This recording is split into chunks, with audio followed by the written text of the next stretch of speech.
confirm that submarine name as well, based on those actions and that support to the Navy and the submarine force with the shipyard and everything else they do here. So there's that tie. Great.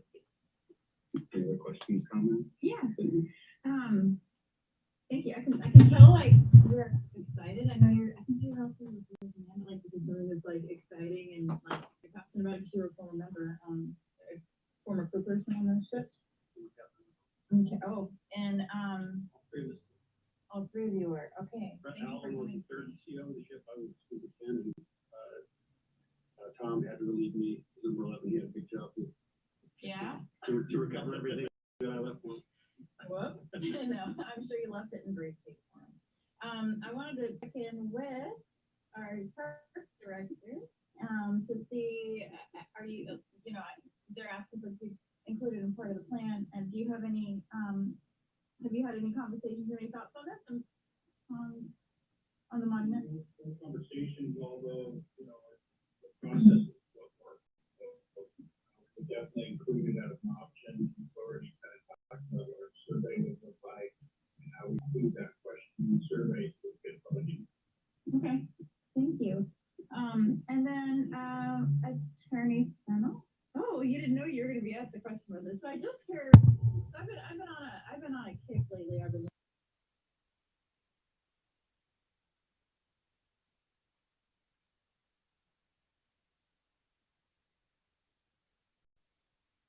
But what I heard about was there's interesting rules and laws around monuments, and maybe this is specifically federal monuments.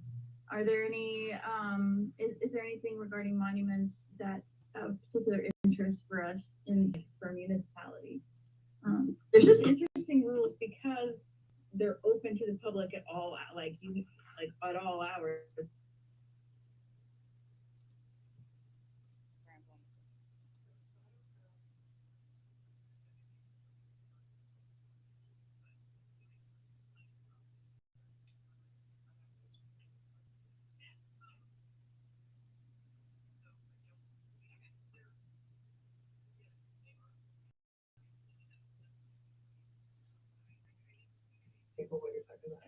Well, I'm just thinking about memorial. It is it's governed by the park hours, right? And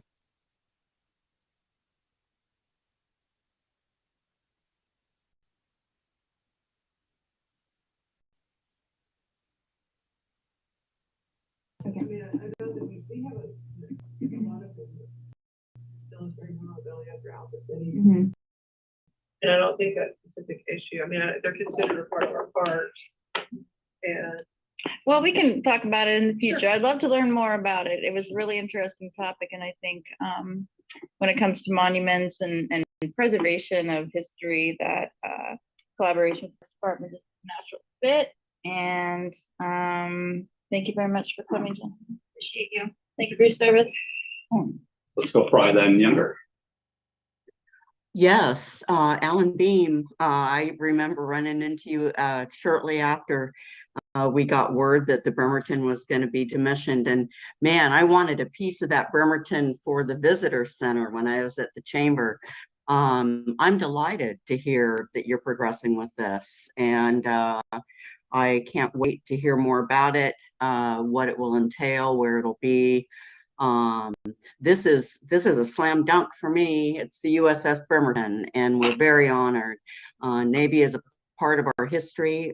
Would be no Bremerton without the Navy, and so really, really happy about this. And thank you so much to all of you, but especially Alan Beam over there. Wish I was there to congratulate you. Yeah, go ahead. Yeah, thank you.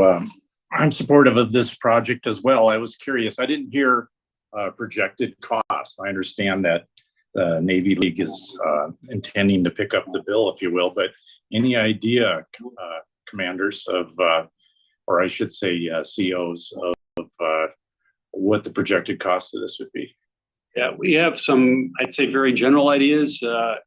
Certainly will come down to the project that will have to be matched with the location chosen and therefore the Yeah. site. As an example, I think 2 examples, the Lone Sailor Memorial statue was in the area of $350,000. And the money raised for the commissioning of USS Washington was I believe, in the area of $225,000.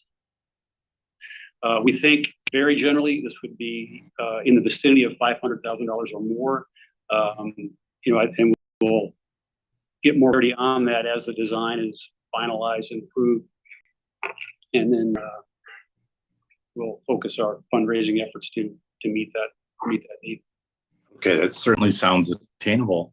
Councilmember Coughlin, I'm having problems with my packet. I did review it earlier, and now I'm trying to download it, and I having difficulty. So I apologize if this isn't a packet covered in, but help me out with the process, if you will. I assume there needs to be an application filed by the city in support of this to the Navy for this project. And the other question then would be, is this, remind me, was the 9/11 memorial treated similarly in that went through the Parks Commission and then it went through that? Does council have to have a formal vote on that? Or do we just need to have the administration, the mayor, and the council sign a letter to the Navy saying that we're in support of the project? You want to answer that one? So I can help with that. So the Navy has an instruction for requesting parts of vessels that are decommissioned that the Navy no longer needs. The process would be that the city would request the parts of Bremerton that we would want to put in the memorial. We would anticipate potentially the sail, maybe the rudder, the anchor. We kind of have to figure out our design before we know exactly what we want.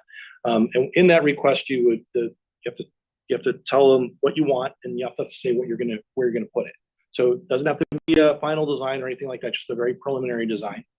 And then the Navy will come back and say, yes, we want to do that or not. And then before they actually give you the final approval, you have to have the final design and demonstrate where you're going to put it and how you're going to take care of it. Because the government doesn't like to give parts of ships out if there's not a plan to maintain it. There was an old submarine that someone had taken 50 years ago over in New Jersey, and it finally rotted through the hull. So because there wasn't a good plan for it. So that's kind of the piece that I can leave a copy of this instruction. I can give the park director, I give it to the council. I brought 2 copies, but that's kind of the process to get it from the Navy. They've given quite a few sails away in the past few years to other cities. So it's a pretty well-known process. It's not anything new or hard. Okay, thank you. And then Councilmember Coughlin or President Coughlin, any idea what the process is? Is it a formal vote, or how is this going to work? Sounds to me, with the mayor here, that if we can just kind of give thumbs up as a council tonight, and I think I'm hearing a majority that's quite on board, then the next step is for the administration to initiate a pros plan update and get public input, or no? So we're. I'm sorry. Yeah, no, please go ahead. Yeah. Thank you. Yeah, we're in the process, starting next year to update our growth plan. So that process includes the complete outreach to the survey, website, the whole 9 yards. And that's an 18 to 20 month, process to get that public input, understand what the community wants. Once we get that in, then that develops a pros plan with our basic goals. Most of the projects that end up in the pros plan are projects that come out of that survey. So we've got a number of people that have lots of great ideas about what we should be doing, not necessarily the funding or the understanding of it takes a while for that to happen, but that would be the process. I defer to Attorney Fennell, but maybe it's a park protection issue too, which would simply be a Parks and Rec Commission advisory recommendation to council, and then council approval. I'm not sure if it would be a park protection issue or not. I think that might have been the process we used for the 9/11 memorial. That seems to be what I recall as well. I mean, look at the code, but Okay, perfect. It sounds like we've got the exact steps to work out, but it's possible it'll all pass in the normal course of the pros plan update, take public comment. In the meantime, can start brainstorming. The Navy League could take comment, and we could take comment on possible ideas and what people would possibly like to add in possible locations. And then we have time. But hopefully just walking at it today, we get enough head nods that the city as a whole is on board in principle, trying to make it happen. All right, take a thumbs up. Perfect. Yes. Randy, yeah. Quick question. So I mean, if it wasn't included in, I mean, if it was included in our, in your parks survey, it's not listed as a high priority, which I imagine it probably would be, but let's say worst case scenario, it's not. Would there be, city property that could be explored for this to be placed on? I'll look to the mayor to answer that one if there's, yeah. What's the process if that, Non-park, you know, it's a yeah. community Non-park driven public land. property. So. Yeah, if it wasn't Parks property, we were to work together for another location, we wouldn't have to necessarily wait for the pros. Right. Pros process. Exactly. So and if we would identify a spot, maybe open to look at it. I think that what we're looking for, Dave's gonna be, key on this, as Barry said, accessibility is gonna be key within a location that's suitable for a monument like this, and Dave can help with that. But yeah, if we can find another piece of property, have some parking around, all those type of things, yeah. It's just a matter where, which parcel we have. The input. Excellent. Yeah. This will wrap us up and just say, when I was campaigning 2 years ago, I spent an evening just downtown, just standing out saying, hey, anything you want to see better in the city? 2 sailors were walking by and I asked them and they said, yeah, save the Bremerton. And I'm like, Aww. what? And I said, you know Bremerton? I will admit, I don't know everything. And they were really passionate and they were like, it's decommissioned and I don't want to see it disappear and it should be in this city. That always stuck with me. And I wrote on in my notebook, save the Bremerton. So I'm really glad to hear this proposal come forward because, I think it would be really a missed opportunity not to be able to carry this forward and find a place in a reasonable scope. So thank you all so much. Thanks for your service as well. It means a lot and it really means a lot to this town. So council, I think I'm seeing thumbs up that we're good on principle moving forward. Please. Majority, excellent. All right. Sounds like next steps we'll work on pros plan next year and then just encourage folks to start, like, if anyone's listening and has ideas for places, you can start writing into the council address now and we'll document them. And then through the Navy League, do extra outreach and start brainstorming and fundraising. Thank you all. Right. Oh, yeah. If you leave it actually with Christine right out there, she'll be able to scan it and make sure it's included in the final version of the packet so that everybody can have a copy. Thank you. Thank you all so much. All right. Moving on to item A2, we have KEDA Executive Director Joe Morrison here and NCDS Senior Project Executive Aldo Vey to provide a briefing on KEDA's One Kitsap initiative. So thanks so much for reaching out and wanting to present this. I know I got a presentation being on the KEDA board a while back, but for all council to listen and be able to ask any questions. Absolutely. And this is something we've been working on for about 15 months. And we're starting to roll it out now. So we'll talk about that in just a moment. Just some background on KEDA, Kitsap Economic Development Alliance. It's 40 years old this year. We are the economic developer for all of Kitsap, from Point No Point to Olalla to Bainbridge to Seabeck and all places in between. We do significant work in Bremerton. A lot of the focus of our diversity, equity, and inclusion lens related to economic development happens right here in Bremerton. In addition, Bremerton, as the urban center of Kitsap, is the place where future residential growth will occur, represents the most significant opportunity for economic vitality and growth in economic outcomes in our community. And it also is the area where, if we are talking to businesses about expanding or growing, often the conversation surrounds Bremerton and the adjacent industrial lands to your city. So we love Bremerton. We love all of our jurisdictions. We have to serve Bainbridge too, Port Orchard, Paulsbo, Silverdale as well. But the as Kitsap grows and we look to add 77,000 people in the next 20 years, Bremerton and Silverdale are key to that discussion to make sure that we want to have the quality of life. And growth is coming either way, but we believe that the right kind of growth requires intentionality, vision, and leadership so that we maintain the way we live in Kitsap on our side of the water while still creating economic gains for our entire community. So we started working with National Community Development Services about a year ago. They started off by conducting an analysis of multiple stakeholders, including stakeholders, I think, in the city of Bremerton about economic, what do you want from your economic development agency? In January, Mayor Wheeler was involved in a multi-stakeholder, 60+ person discussion with tribal nations, private enterprise, the hospital system, the county government, everybody in between, developers, again, about what do you want out of your economic development agency. And so that's how we come up with One Kitsap. And the name One Kitsap is intentional. It's to reflect that what benefits us, whether it's in Bremerton or Bainbridge, really benefits this entire community, north to south, and helps raise economic outcomes for everybody. I will let Al speak, I promise, because he's kind of the brains behind the thing. I would say that there are two key areas for growth as part of One Kitsap. We are choosing to grow our activity, right? To serve more of our community as an economic development agency.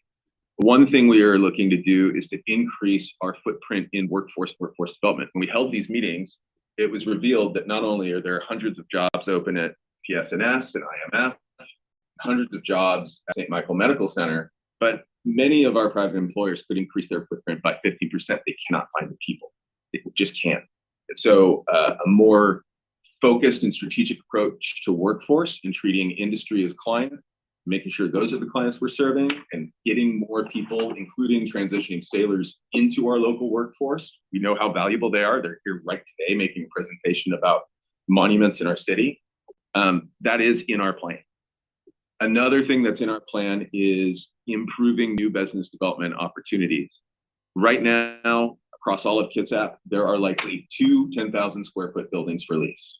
2 in a community of 281,000 people.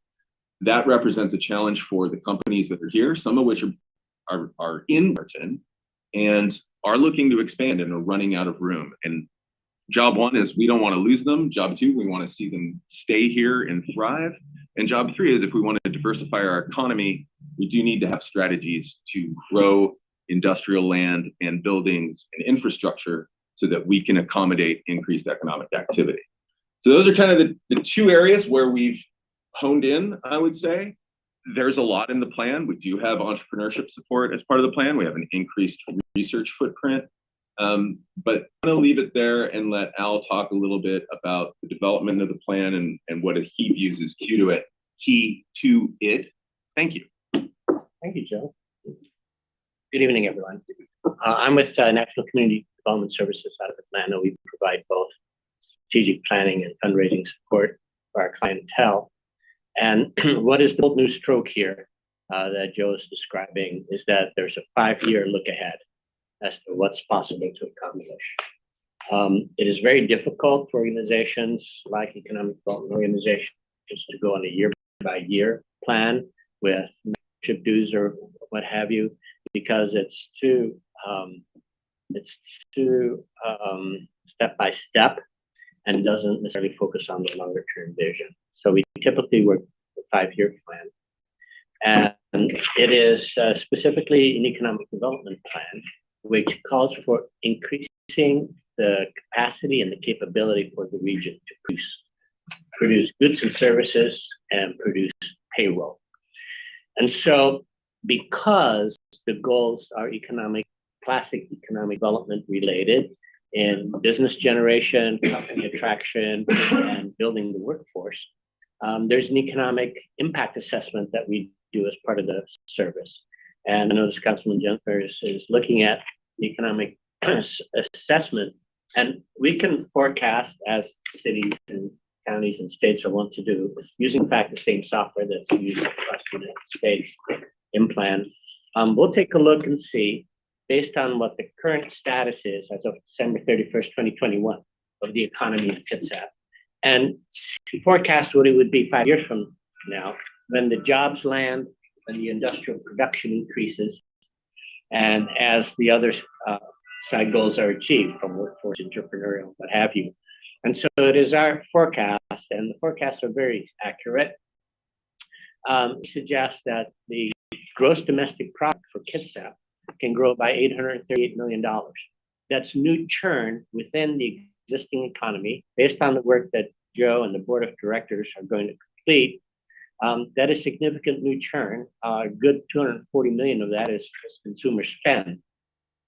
And so those dollars make it possible for the municipalities and for the businesses to do better, to provide more services, to provide a higher quality of life, frankly, for the community in this area.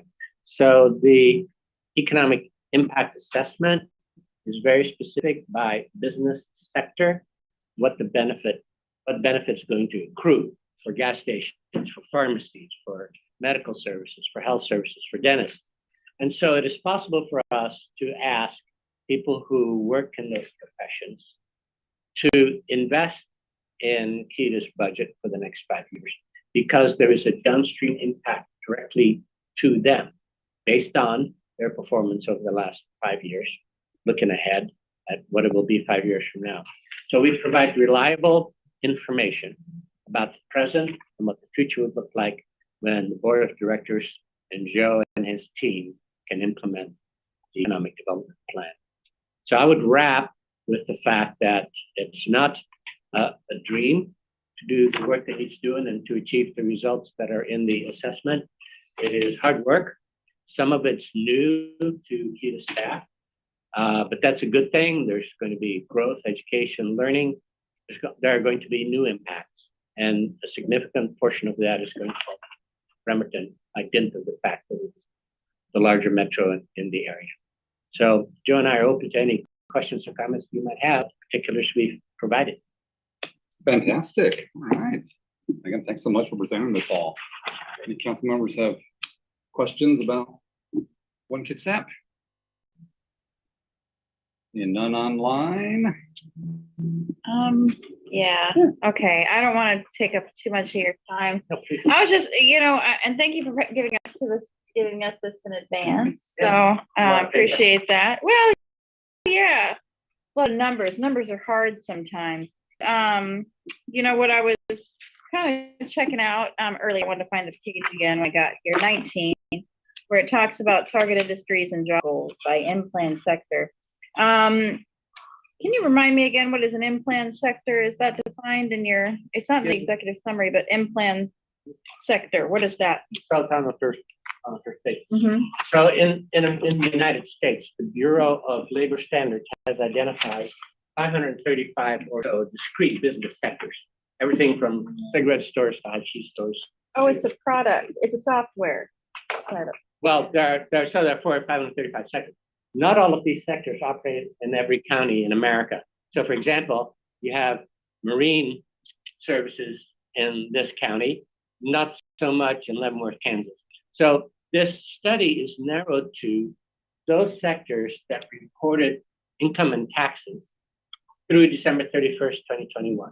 That data can be purchased to work it. And so we have identified for every shop that operates in Kitsap County, what their expected income would be 5 years from now, if and when the goals of Kitsap 1 are achieved.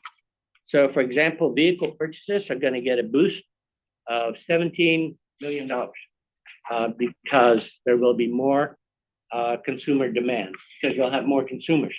You'll have more jobs paying at or above county wage. Yeah, our population is going to explode pretty soon, and hopefully we're meeting the housing needs for that in the upcoming years. I know that's a struggle for us too.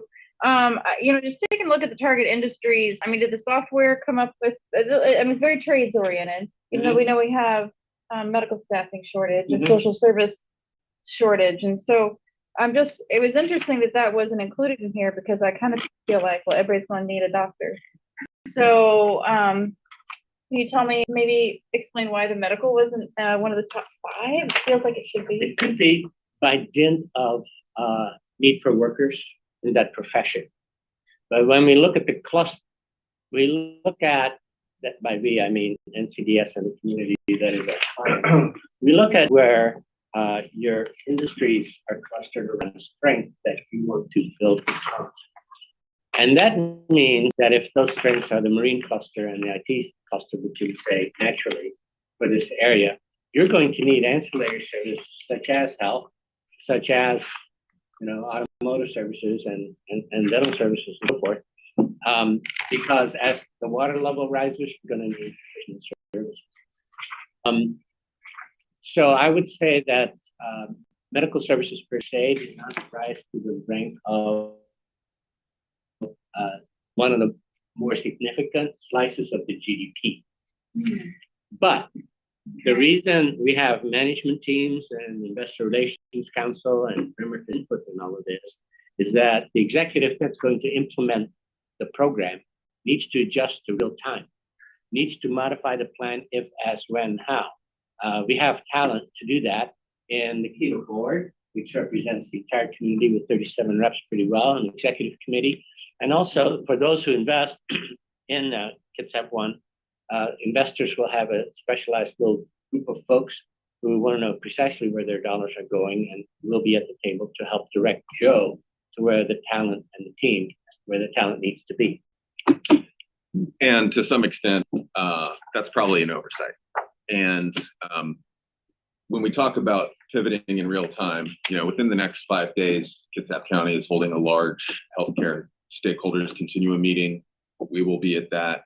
We are fully supportive. And again, it's called One Kitsap. We are fully supportive of OC's proposed Bremerton campus for an allied health center, and believe it needs to happen. But we also believe that solutions for solving the staffing shortage need to happen more immediately and in real time, like within the next few years, because it's going to take a really long time to build something big. And we have a significant need for workers in that region or in that industry in our hands. Like this is upon us right now. So there's a greater shortage of workers in the trades than there is percentage-wise. Well, like, I mean, you're talking about slice of GDP, but there's a greater percentage of needs for trades than there is a need for healthcare as far as job openings and percentage of workers needed.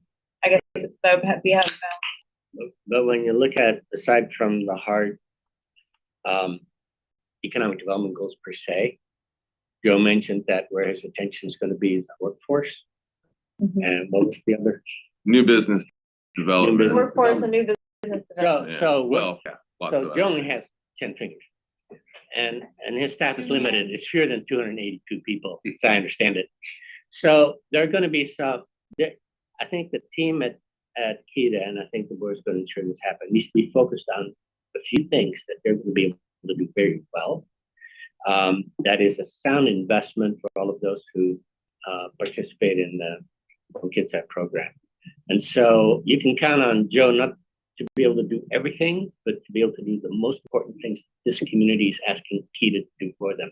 KITA has been identified as that one go-to place in the community that has, by a mandate, responsibility border to border to take care of the pressing economic development issues. Force is one of them. Healthcare within one of those is certainly. A couple things here that's medical related. I was surprised to see surgical appliance and supplies manufacturing. I'm going to ask just one other kind of question and then wrap it up. So you talked about the need for larger square footage for growing businesses. So does that mean that you would have, as part of this economic plan, like zoning recommendations?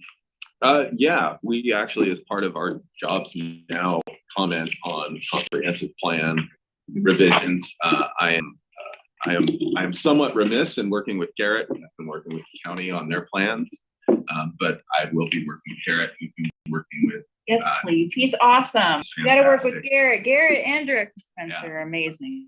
But we did have a meeting in the last 3 days, so to be fair. Yeah, Okay, Garrett. fair enough. Garrett's a little tired, perhaps, of me. And great questions on healthcare. It's not something we should neglect. It has potential to be an industry here. We're the medical services hub for Thank you. the that's what's. And Thank you another for your yes to your time. question, another yes to your question is, yeah, there needs to be an assessment. And so first there needs to be a study to just where that industrial capacity is going to be and how it should be developed. Thank you for your, this is wonderful. Thanks for the packet. Excellent. Benny, you're welcome. Thank you, guys. My question is, the ROI looks great and the report's very promising. I'm really glad that you're including education partners and your collaborators.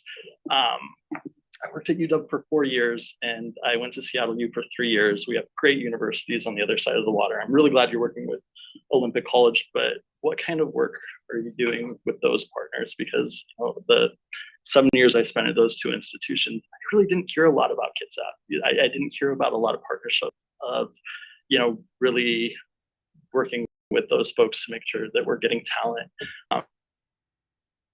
coming over to the side of the water. So you want to know, I'm sorry, I'm a little, maybe it's the sun. You would like to know more about our partnerships with higher ed? Yeah. Sure. Universities. So a couple different, yeah, I'm okay. I'll make it. All right, thanks, Tom. A couple of things that we do. We have a really close working relationship with Western Washington University. A lot of that is around research, economics, and data analysis. They're helping us put together our top employers report that we will publish in August. Garrett, I owe you the top 10 jobs. I'm sorry. So that they also help us produce our economic file, which analyzes all of Kitsap County's economic trends. And we actually hosted an intern last year from Western Washington University. When it comes to Olympic College, we do a lot of work with the Olympic. It is the workforce development team at Olympic College, and they help scope and tighten the curriculum for employers in our region to have relevant certification and trainings out of OC. Later in the year, I think it is November 15th, we are hosting a higher education and workforce roundtable. That the purpose of that is to connect both our higher educators and our K-12 to the major industries in the region so that they can have two-way conversation. So those are some examples of how we work. We don't do as much with K-12, and that is something we would look to improve as time passes. Do marketing dollars go to the universities to make sure people coming out with highly valued degrees are thinking about this region as a place to move their families? So your question is, like, do the universities have marketing power to draw students to them? Does KETA have direct any sort of marketing dollars towards the universities? I would not say specifically we do that, but we do support everything from new OC programs to potential to create customized programs for industry. A while back, there was something in composites at OC, and we generally promote everything about the community. So when there's something new to promote, we're out there blasting the horn saying it's great. Seeing no others, just thank you so much for presenting at the last, the annual board meeting. I was blown away by the presentation that you organized with folks on the current, national economic status and the outlook for the next couple of years. And I found that so valuable to the back of my head. And I know it's going budget season, we're always struggling trying to, project the future, the economy. But this seems to be fantastic timing, tying into the comp plan. So it sounds like we have a real opportunity to not only tie this into the county's comp plan, but obviously the cities, and reference it heavily as well. So this is, I think, just invaluable information and a plan. So thank you for bringing us up to speed on it. Thank you, Council. Yeah. Thank you, Gary. Really appreciate it. All right. See you at the next meeting. Yes. All right. Thank you both. All right, our last information only presentation, A3. Welcome Managing Engineer Shane Weber to provide a presentation on the Warren Avenue Bridge Multimodal Improvements Project Alternative Analysis. Good evening. Good City evening. Council. Good evening, City Council and President Coughlin. My name is Shane Weber. I have two guests here with me tonight. I have Dan Penrose and Aaron Knight, both from Shakar Jewel. They're the city's consultant on the Warren Avenue Bridge project. And we're here to present the feasibility study results. And Dan is going to be present in just a minute here. And I got a presentation that I'm going to show up on the screen. See if I can get that up pretty quick.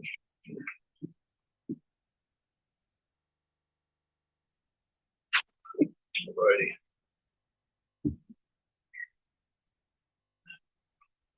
I hand this over to And so I'm pretty excited to be here tonight.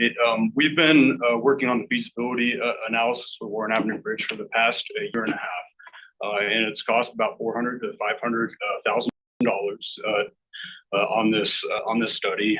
And we've gone through the feasibility of structural options for the Warren Avenue Bridge, and we've gone through a huge body of public outreach. And both of these things, we're getting down to the culmination of all the work that we've done, and to the point of explaining to council what we've done, as well as getting down to the point of approaching a preferred alternative. We're really confident in the work that we've done. There's, I'll be honest with you, it's been a little bit of a tough road this past year and a half. There's been a lot of strong opinions about what we should be doing with the bridge, but we're going to present to you what we've done so far tonight. We're hoping that we're wrapping up with this effort, and we just want to make sure that we have good communication with council on what we've done, and that if there's any questions about what we've done or the process that we've gone through, that we're here to answer any questions that council has. So with that being said, I'm going to hand it over to Dan Penrose to continue on with the presentation. Thanks, Shane. And thanks to council and council members. It's a delight to be here this evening. I'm going to drive a little bit. There are about 40 slides, so this presentation mirrors pretty closely what we've shared with both the stakeholder advisory group and the open house participants. So with that being said, today we're going to recap the need, intent, and budget for the project. I'm going to outline a little bit of what we did with the community to get to where we're at, which includes some survey that was posted online for a number of weeks. Talk about the screening process, present those results, and then also talk about a little bit of the Q&A that we received at the June open house. Starting off with the project need and intent, this work following up on a series of studies that have already been done on the Warren Avenue Bridge corridor, SR 303. It is a major connection, as you know, between East and West Bremerton. Pedestrian and bike facilities are substandard. They're about 3.5 feet wide in spots. Doesn't meet current EA requirements. It's too narrow for people to kind of even pass each other. So it doesn't have bike lanes. Cyclists have to either travel in the travel lane with the vehicles, or they need to use the walkways, which then conflicts with whatever users are there. So it's really important to the city to improve that structure and make sure that the connections at Olympic College, healthcare, social services, PSNS, and all the other folks who use the bridge have good access to both sides of the city. The project intent is to add ADA accessible pedestrian and bike facilities where none currently exist. So the key there is that ADA accessible piece, and we'll talk a little bit about what that means. And also there are going to be improvements to enhance kind of the aesthetics of the bridge. Once we get into design, I think that'll be a fun process to see how to really highlight the iconic nature of the Warren Avenue Bridge. It's important to kind of comment on the funding. The current budget that's available for the design and construction is $26.5 million, which includes $1.5 million from the state to do the design and some preliminary engineering and permitting. Some of that money has already been expended, as Shane was mentioning, and we've gone through a 16 to 18 month process to get to where we're at. The other $25 million is for the construction. It was secured through the Moving Ahead Washington funding package through the legislative session. We'll talk a little bit about where that money's at as well later in the slides. You know, context is really important, and on this project in particular, it's not like this is the first time anyone's had these conversations on this multimodal connection for the city. SR3 had a corridor study in 2021, had a number of findings. The recommended improvements out of that study was a 10-foot clear width on both sides of the bridge, some wayfinding on each side of the bridge, a center barrier for travel lanes, and better lighting. It was that study was kind of going on at about the same time that the Eastside Village sub-area plan was being conducted. And so that had a number of recommendations as well for bike and ped improvements at the bridge and off the structure. So all that information really guided how we went around creating the screen and then communicating this information to the public, who is obviously well informed over the years of the needs of the Warren Avenue.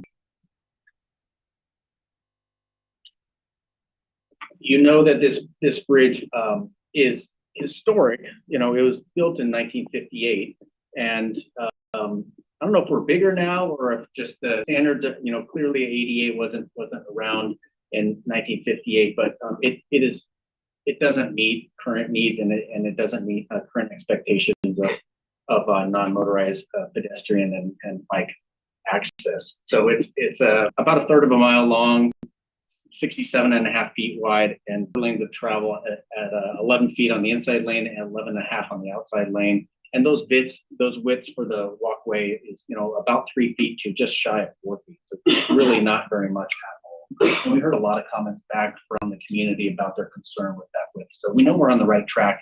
I think there's a high level of agreement that something needs to be done to make the pathway wider. The bridge is interesting because it is owned and operated, maintained by WashDOT, and WashDOT does that within the kind of historic constructs of the National Register, as well as it's registered. Well, one, it's old, so that's going to help to trigger. And the second piece is that it's got 3 different types of construction, which kind of set it off as a cool example of architecture and engineering in mid 20th century. We had a public open house. That's what this picture is. In April, it was in person, really well attended, and that was preceded by a number of other things that happened over the last 12 months or so. 5 stakeholder meetings throughout 2022 and 23, series of city committee meetings, both Complete Streets and the ADA committee, and WashDOT's been kind of working with us during the duration of the effort, and has been a good partner. The city's going to work with WashDOT on the design, but as far as I understand, they're actually, you know, their folks are ready and willing to help us evaluate the design aspects of what that looks like.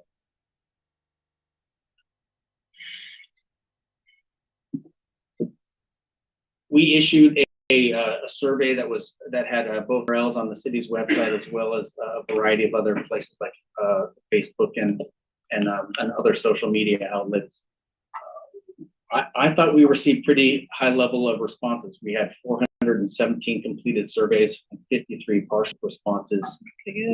That's not bad, and I think it gives us a pretty good slice of the community and kind of their interest. A series of questions. I think you've probably seen some of this before, so I'm not going to read through all of the questions and the findings. They're in your packet there. We did want to make sure that the demographics were about right when we were asking people who actually lived here. I think I mentioned Council President Coughlin in the open house, and we did get some comments that we checked IP addresses, and you know, I got some from Japan and one from Vietnam and one from France. Maybe someone was on vacation, but so we vetted those, and we made sure that these were really, you know, folks who lived in and around Bremerton, and that, you know, either worked here or shopped or used services or had kids in the school system. So that's what all that data is about. Most people drive, as you would expect. They're using the Warren Avenue Bridge to drive. You could select all that apply. So obviously people who are walking are probably also driving at a later time. There were people who did comment that, that they, use their wheelchair, or they ran or use a stroller. So all of those user groups, we want to make sure have consideration when we're looking at the width of that non-motorized pathway.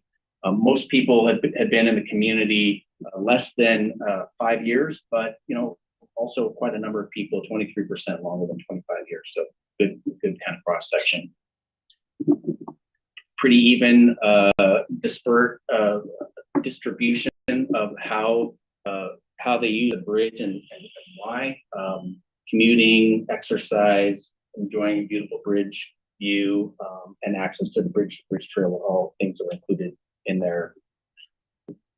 Question 6 was, when utilizing the existing sidewalks on the bridge, is there one side that you prefer to use? The east side came in a little bit higher on that at 30%, but really, I think overall those comments are all pretty even. East side, west side, both sides equally. 30%, 13%, 21% respectively. I didn't think there was too much to draw out of that, other than the east side potentially feels safer to walk on and has easier access for bikes, as was mentioned. And most people, again, fortunately, are planning on using the bridge as a ped or a bicyclist once it's complete. Kind of the idea.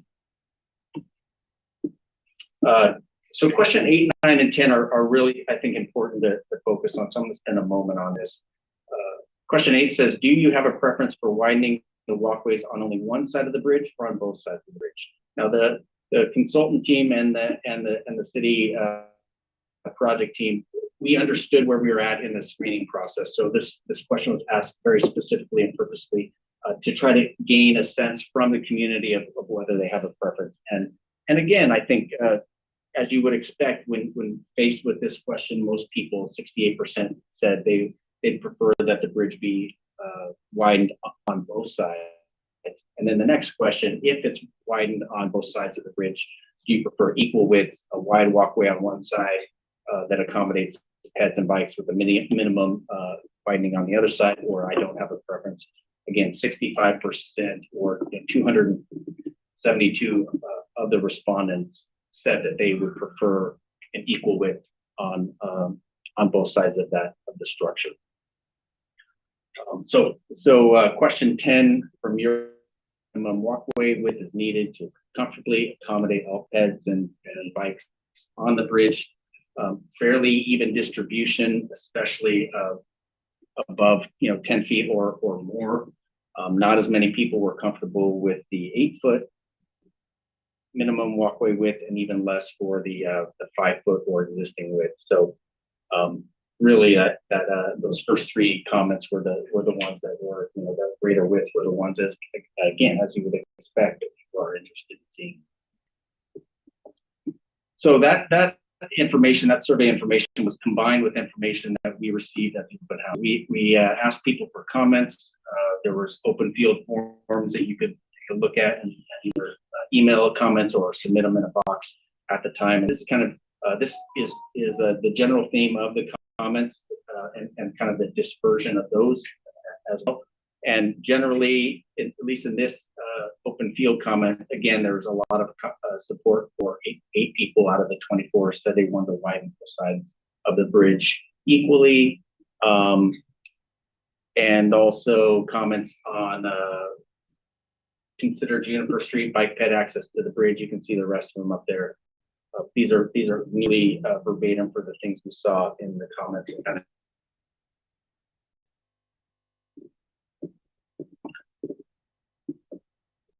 All right.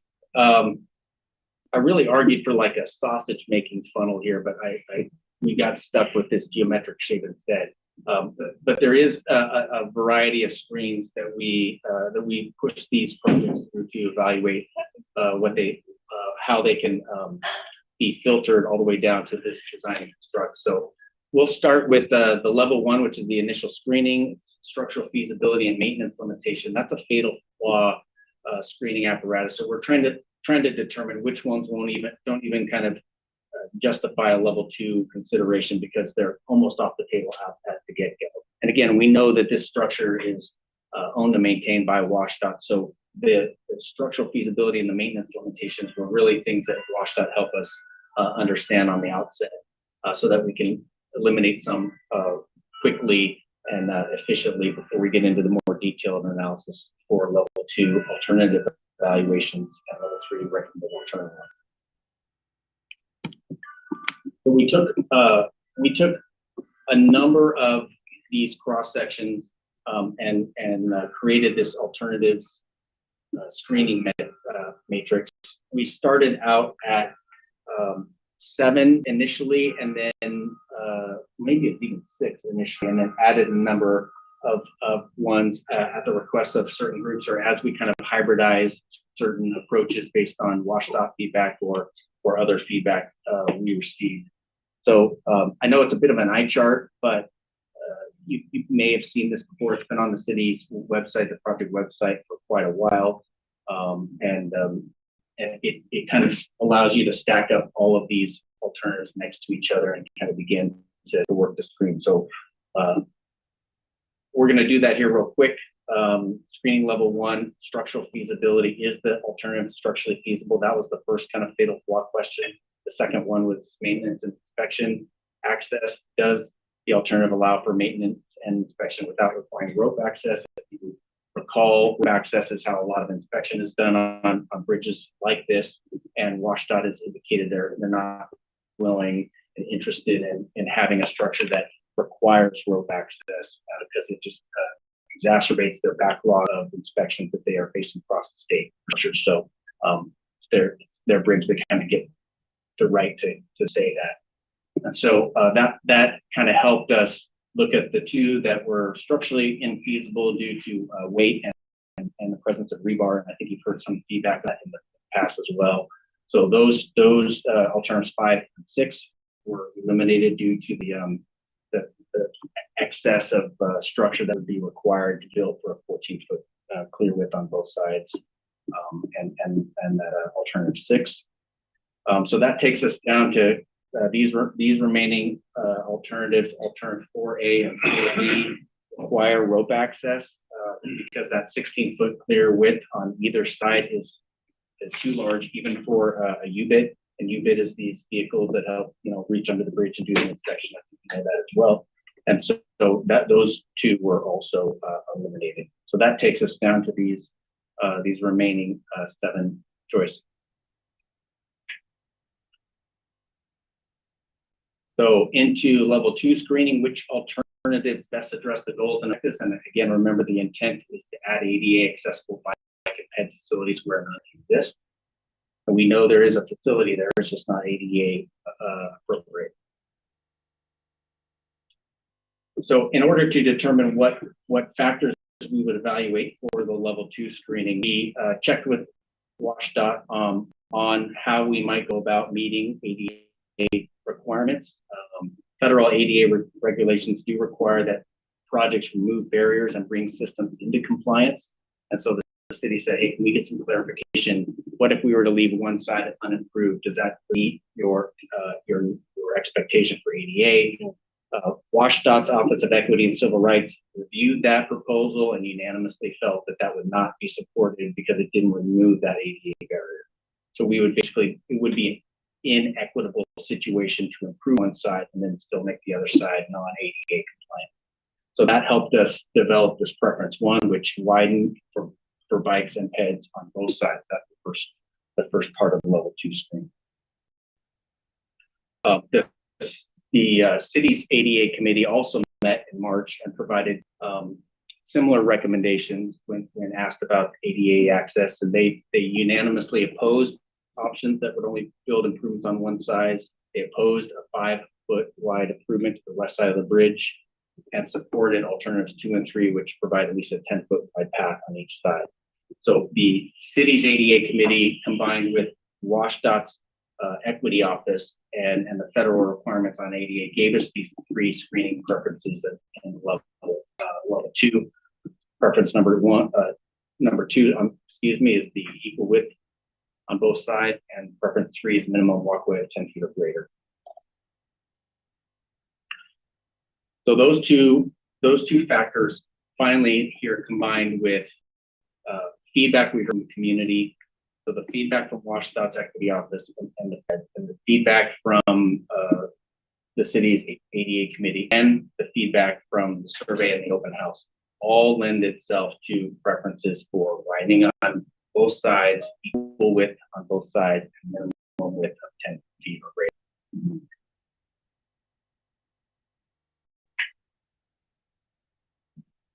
So we apply the screening here.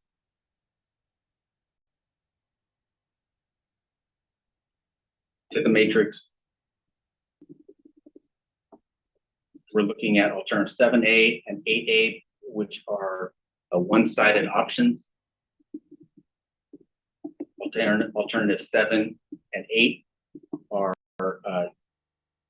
options that don't fully improve both sides TDA standards. And alternative 1 is only an 8-foot clear width, which doesn't meet the 10. So that leaves us with 2 feasible alternatives, 2 and 3. So we eliminate the other ones. We're left with alternative 2, which is a 10-foot clear width on both sides, and alternative 3, which is a 12-foot clear width on both sides. There's a few other differences in here. You can see that the SR 303 corridor study proposed alternative 2, that 10-foot clear width, as its preferred alternative. And alternative 3 does have a larger clear width, but it does assume some type of purchase or mitigation factor with a new UBIT, because WashDOT doesn't have the equipment to inspect a 12-foot clear width span for a bridge. So that gives us these 2 remaining alternatives. Those are the cross sections. I think you've also seen those before. Alternative 2 does have overlooks, so that would be something to kind of take a look at there and kind of see it in that third row. They are both obviously structurally feasible and fully ADA compliant. One does require, alternative 3 requires a larger UBIT, and alternative 3 is also outside of the existing project budget of by a few $million. So recognizing that it is kind of close, and kind of coming back to the budget and project costs, we want to keep our eye on that $26.5 million. I'll talk a little bit, and Shane will jump in a little bit about some of the funding concerns we have with that. We need to keep going on this project, and alternative 2 is within kind of the parameters both of the screen and the budget that's available. The city is going to, as it goes through the design process, it's going to consider alternative 3 as an additive bid item. That's kind of an engineer speak. I'll let Shane speak to that as well. But we're trying to kind of keep our options open should there be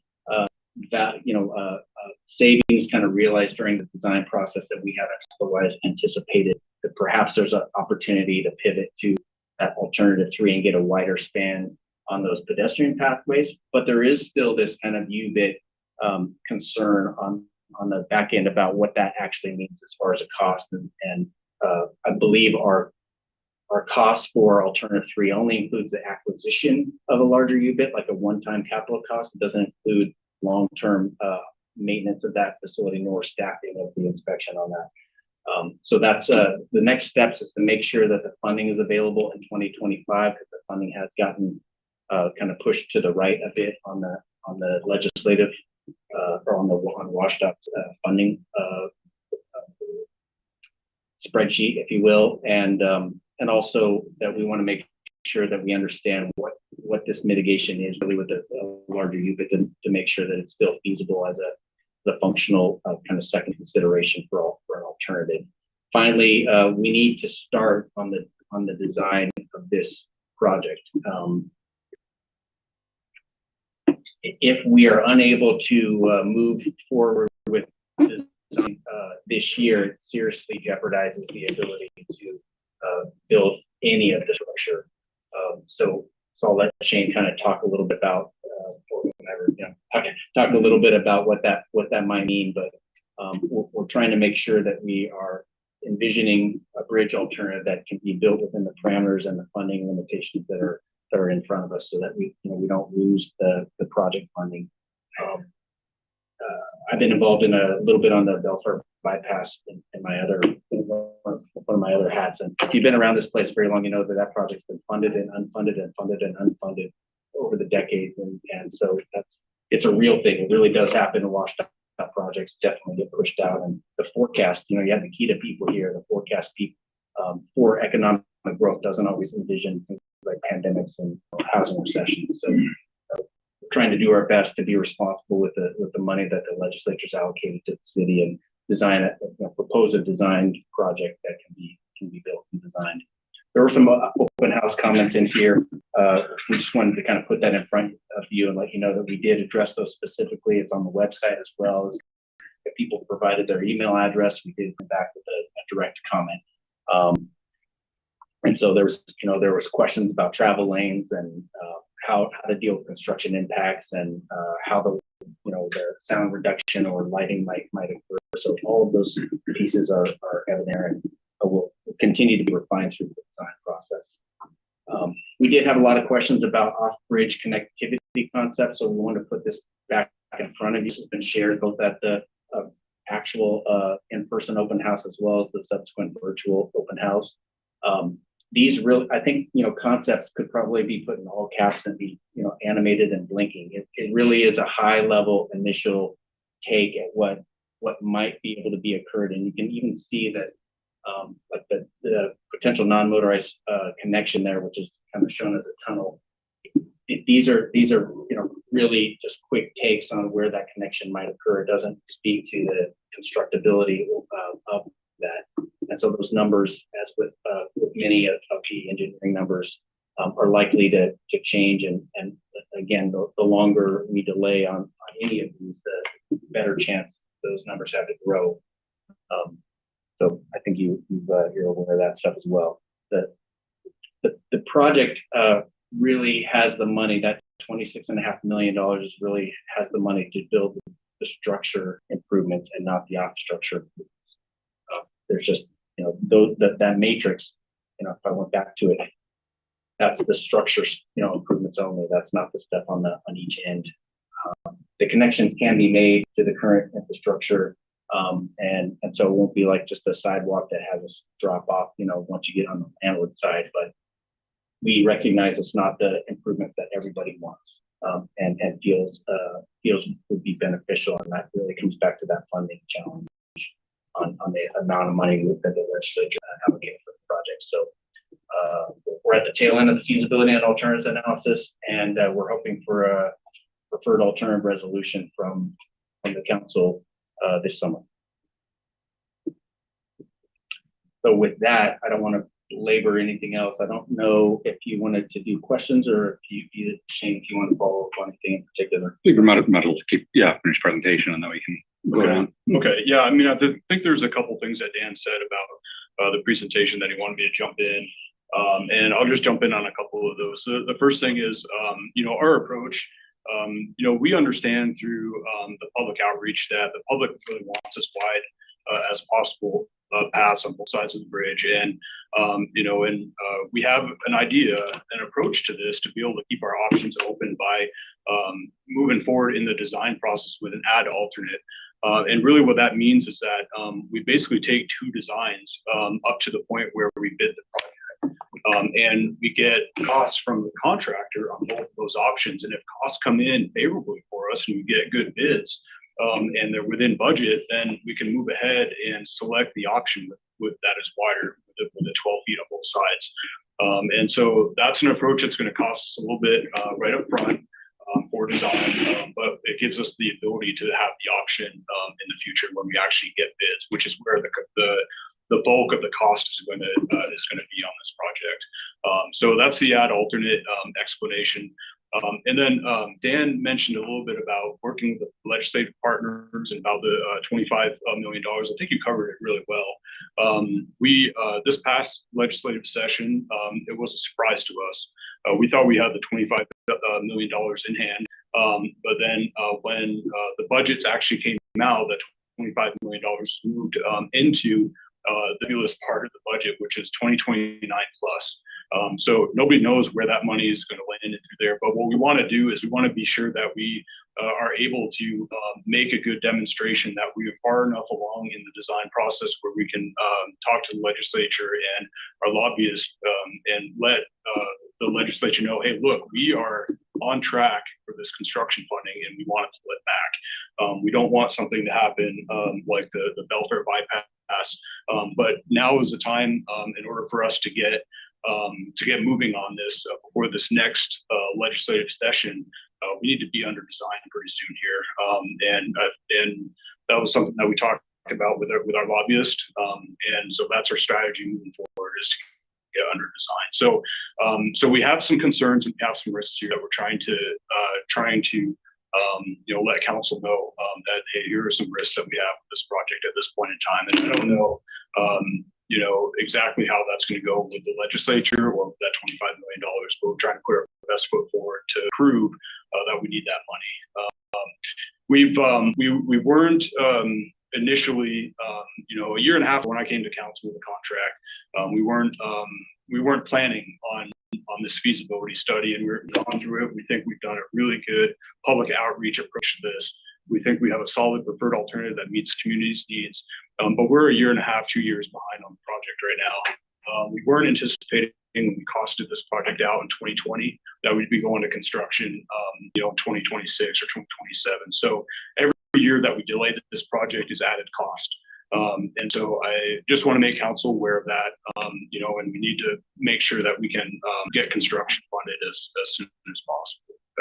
And with this job out to bid as soon as possible. So that's really what we're trying to do here. And it's a risk for us. So those are the points I just wanted to hit with this presentation, Dan. I think you did a great job. I think President Coughlin, you want to open it up to questions? Yeah, it sounds like maybe what we can do is a round of kind of Q&A on the presentation of the process, and do another round on seeing where council wants to go. Obviously, we're not making it tonight info only, but for next study session and future council, if that sounds good to folks. And this is a little unusual, but since I was the council stakeholder most of last year and this year, I'm happy to go first if no one has any objections, just because I got my own list of questions. Not seeing anyone, seeing thumbs up. All right, perfect. Cool. And first off, thank you all so much. I know it's been a it's been a long one on this, but it's a really big one too. I mean, this is one of the biggest projects I think Bremerton has done in a while in terms of money and just the impact to community. So I know it's something it's glad we studied it thoroughly to make sure we get it right. We have a couple alternatives, a couple categories here. Do you mind? Sorry, you just took it down. Going back to slide 11 on some of the questions. I caught you a second too late. We're trying to see everybody on the screen. So, oh yeah, Make it clear. appreciate it. I think it was 11 that had the survey. So I got some questions, thoughts I wanted to share based on the stakeholder meetings. Yeah, perfect. This one. So just want to say out loud to council, so I brought this up in the stakeholder meeting.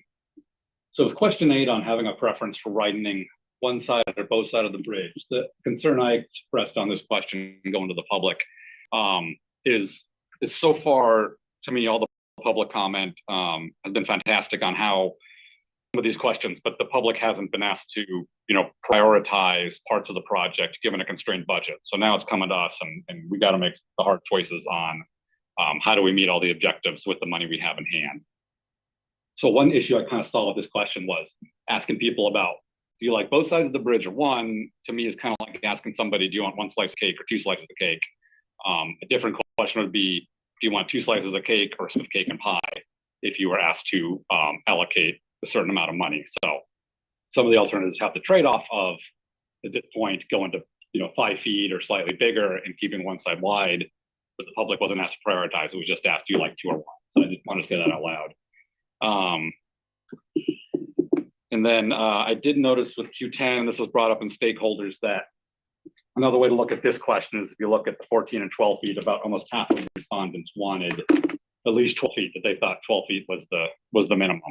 And that is the WashDOT recommendation and recommendation of different bike groups, and having personally biked across a lot of different width bridges now. 10 can be a little hairy. 12 is definitely what makes it feel comfortable to me personally. So I want to point that out. Another way to look at this is at least half the people wanted at least 12. That's it on those. For the connectors, can you all speak to I know that the contracts that council approved for SGC really explicitly mentioned both the bridge and the connectors, and a big part of that was kind of connecting the bridge to bridge trail and making sure that was included. Did you get any feedback from people on the connectors and which ones they thought would be most important, or kind of a summary of anyone people thought they really want to see or didn't like? Go, yeah, please. Yeah, so the connectors that we showed here was fairly prescriptive from what was in the SR 303 corridor study.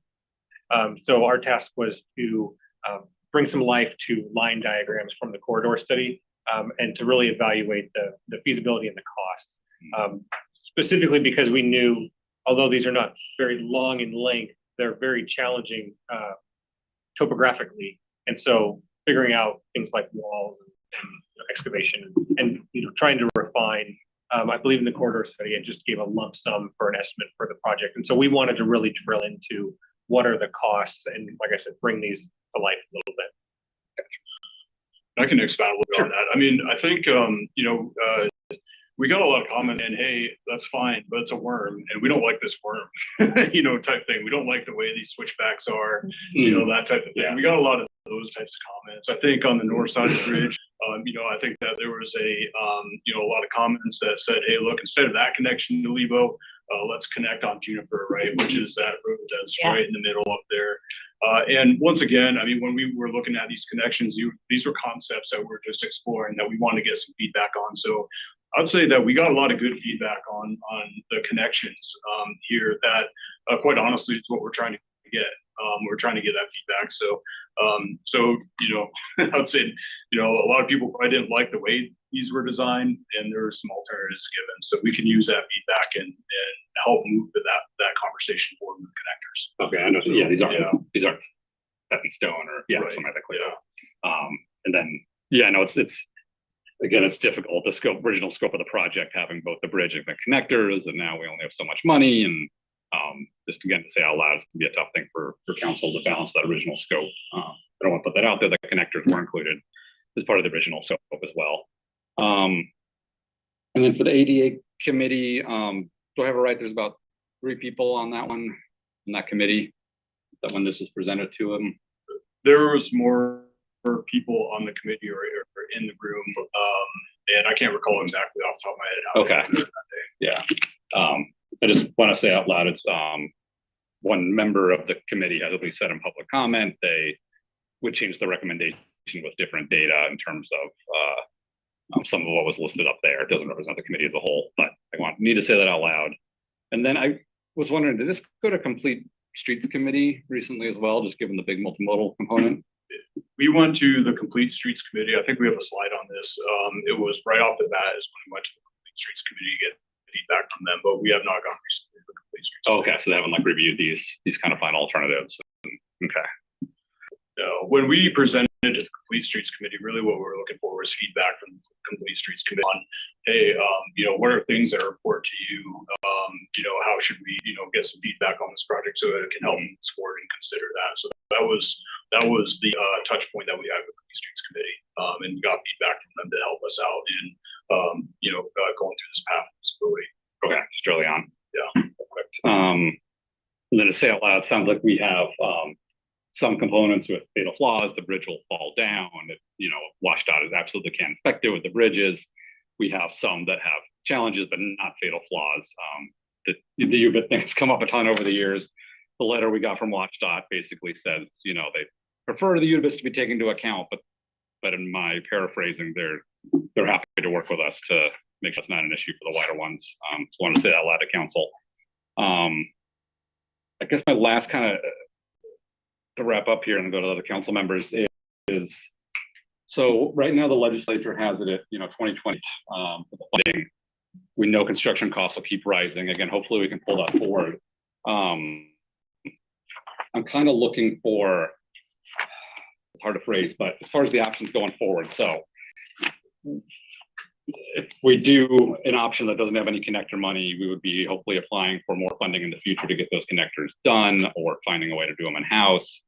I know federal funding comes with extra strings, right? It can inflate project costs. I know it has extra staff and personnel. At the same time, I know there's a lot of federal money coming down the pipe. This just came out from the National League of Cities, having a whole new Reconnecting Communities and Neighborhoods grant and a multimodal project discretionary grant with a combined of like 8 billion going to cities. We've seen a lot more come down. So if we're looking to get a project that is going to be successful with grants and funding and convince the state and try and hopefully get everyone on board. This question for you, Shane or Tom.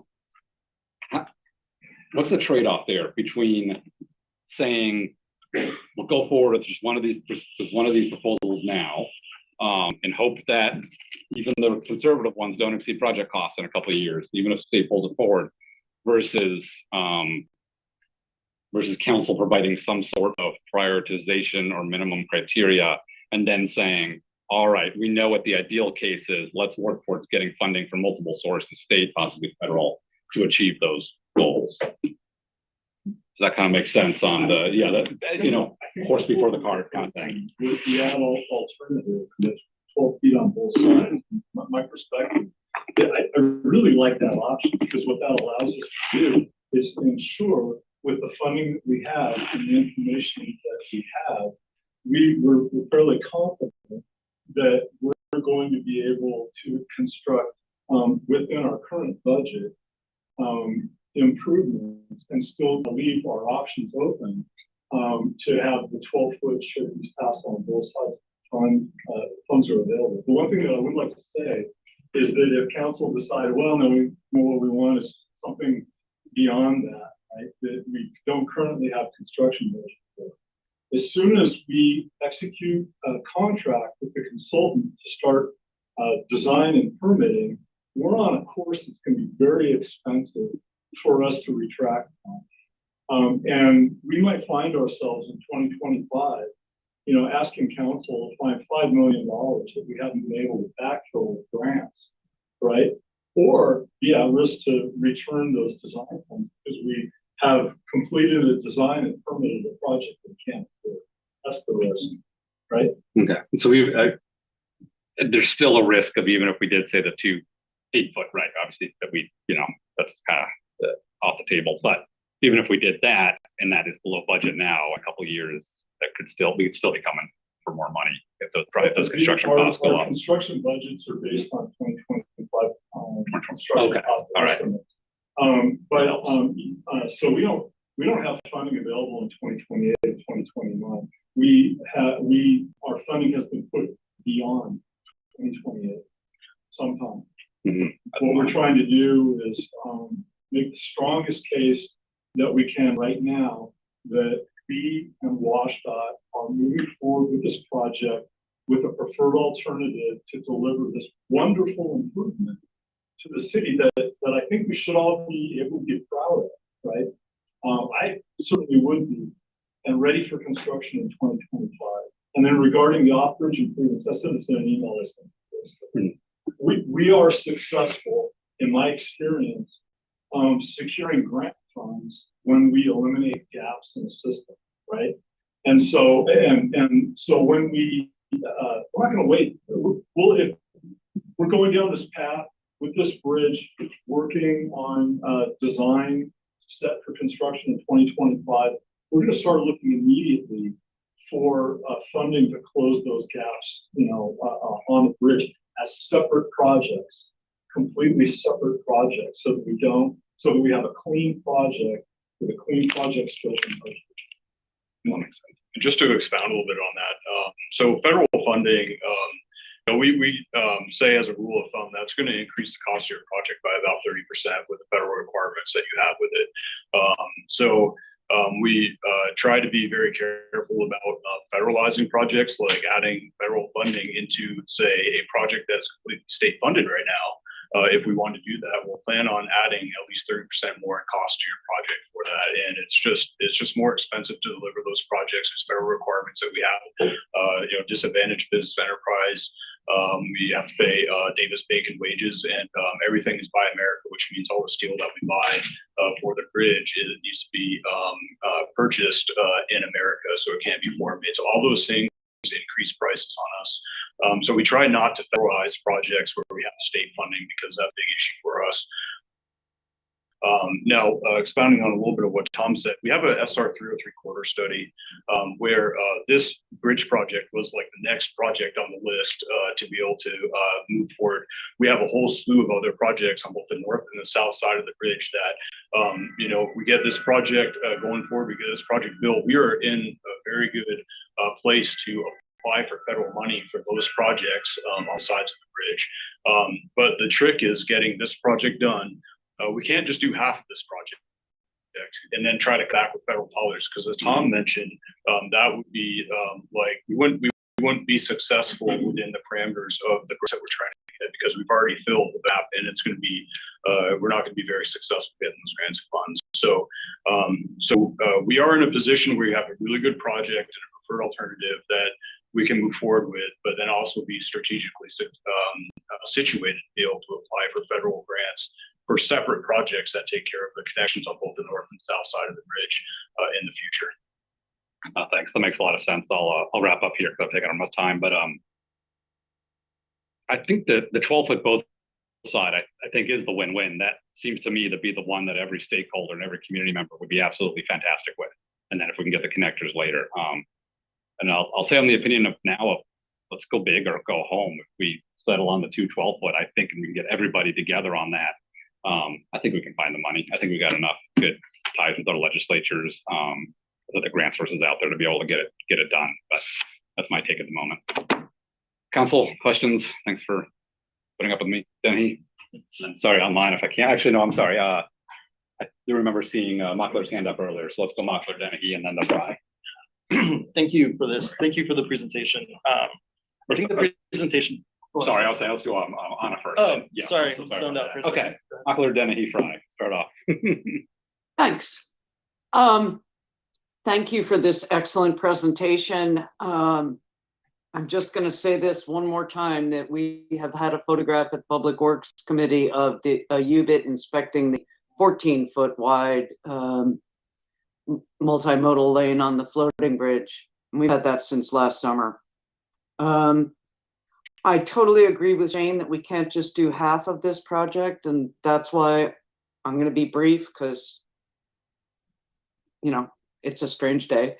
I think alternative 3, and we can't just do half of it, the 12 foot on both sides, and we got to have the connectivity. It's half the project if we simply go for the price of the multimodal improvements on the bridge alone. What's the point of that if people cannot get to them? I really appreciate it. Yeah, that's the meat of what I've got to say. Just small thing is, it's interesting that OC is a major driver of the need, yet has apparently had no input into any of the stakeholder meetings.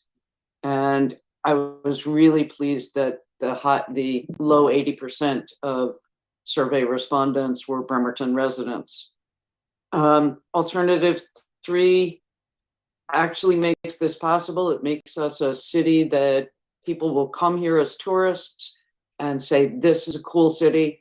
I want to live here. It's easy to get around. It's cool. That's it for me. Oh, thank you. Thank you for the presentation. I think it was, especially for me, who's not super involved in public works or improvements around the city, and kind of focus on some other things. It really helps understand what the community engagement was and the parameters around the project. So I'm just going to ask a couple of clarifying questions for my own sake. I'm not nearly as involved as President Coughlin. If we went with the alternative 3 of 12 on each, we'd still be 5 million down, and then 5 million down for the 2 connectors. Is that right? So we would be needing to come up with about $10 million. That's not including the $10 million tunnel. Am I understanding that? Yes. Okay. And Yes. Can we pull up that slide real quick so we can see that? Yeah, the 12-foot option, which I believe is all three, is more expensive than the budget that we have. Okay, And our approach on that was to be able to get to the construction and the bids, and if the bids come in favorable, we'd be able to fund that if we had budget for it. But if we go with that alternative 3 right now, and that's what council decides, we have a funding gap that we're dealing with. And also, just a detail on this, these estimates right here include very minimal connections. We have 40 feet of sections on all 4 corners of the bridge with this, because very early on, when we were doing the structural feasibility of this, the cost came up so much more than what we originally anticipated that we didn't have much to provide in the way of funding for connection. So these estimates that you see up here include very minimal off-bridge connections. Like I said, 40 feet of transition when you come off the bridge, 40 feet of sidewalk transition to transition from a wider sidewalk to what's existing there is what this considers. But so am I hearing correctly that kind of the recommendation from you all is to strike while the iron is hot, while we have an option that is in budget? That's the more likely route of getting the state to fund this and this improvement to actually happen, right? correct, right? Okay. Yes, our approach is to move forward with both designs now. And as we move through the design process and get to the point where we bid 2 years from now, then at that point, we would know what our bids are coming in and what we can afford. So we don't have to decide right now the 10 versus the 12. We can kind of go through the design process, see what the bids are, what materials, labor, whatever it is at that point, and make that decision then. Correct. Gotcha. Okay. Thanks for that. I appreciate it. And that's it. Okay. Brian? Yes, thanks for this. This is exciting. I happened to sit on the SR 303 corridor study, and it was really interesting and a lot, including the expertise of all of you involved.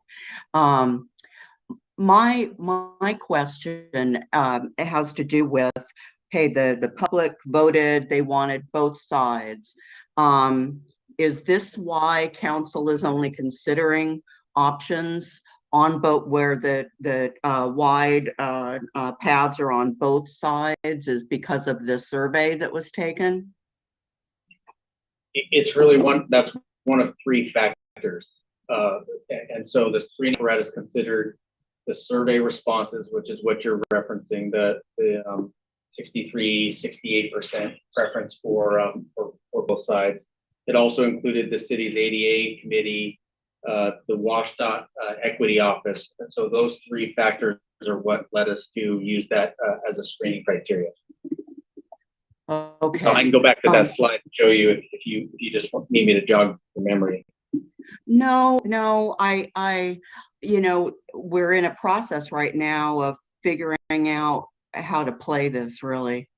And I just wondered, now the ADA committee, that's one thing. I just wonder though, looking at it, step back and looking at it, would we be wiser, to do the large 12-foot on one side, maybe at the same time addressing some of that accessibility issue from each side of the bridge.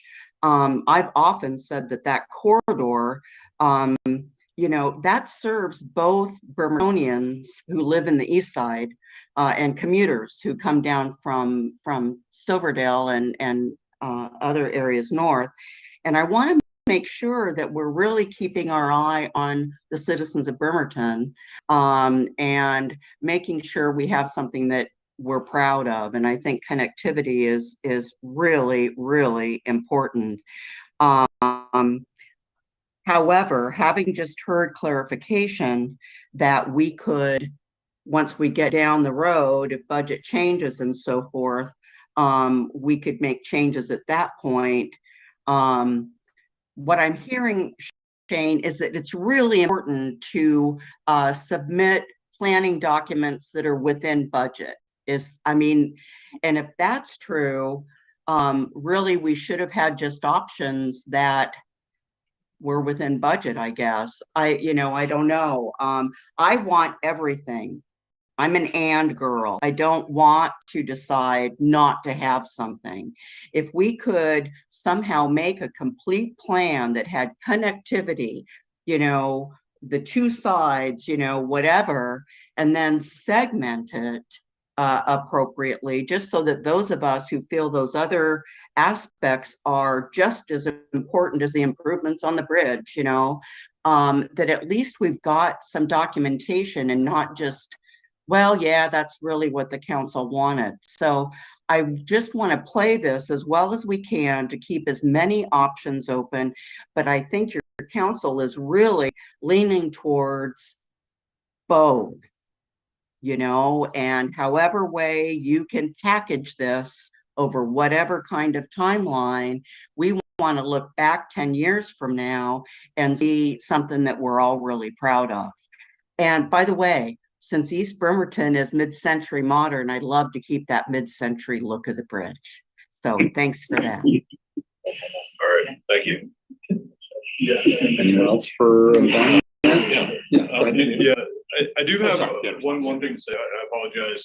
So there actually is like a fourth point to this that I think often gets forgotten. And Denise, you mentioned it in what you were talking about.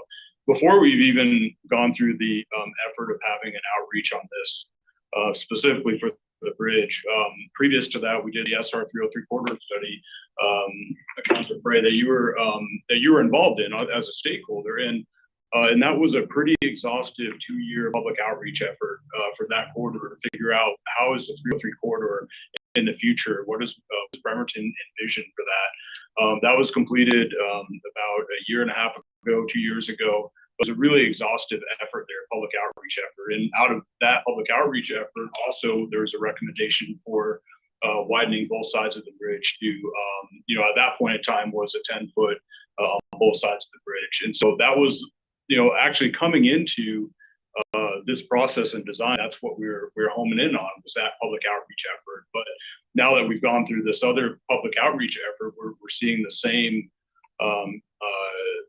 type of recommendation or same type of thoughts from the community moving in that direction. So I just wanted to mention that as well. We had that effort too. And I think that often gets overlooked because we're doing such an exhaustive effort here on community outreach as well. So.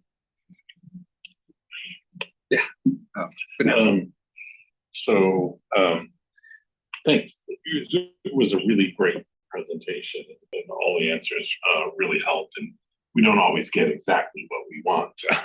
I'm sure we all relate to that.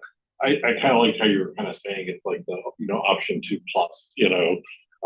We also presented as sort of like option 3 minus. Like, could we make it clear that this is the option we want to build, and then also, but we would like to see the estimates for that. And then is that an either or could there be a 10-foot west side and a 12-foot east side? It's one of the ways to get those bids.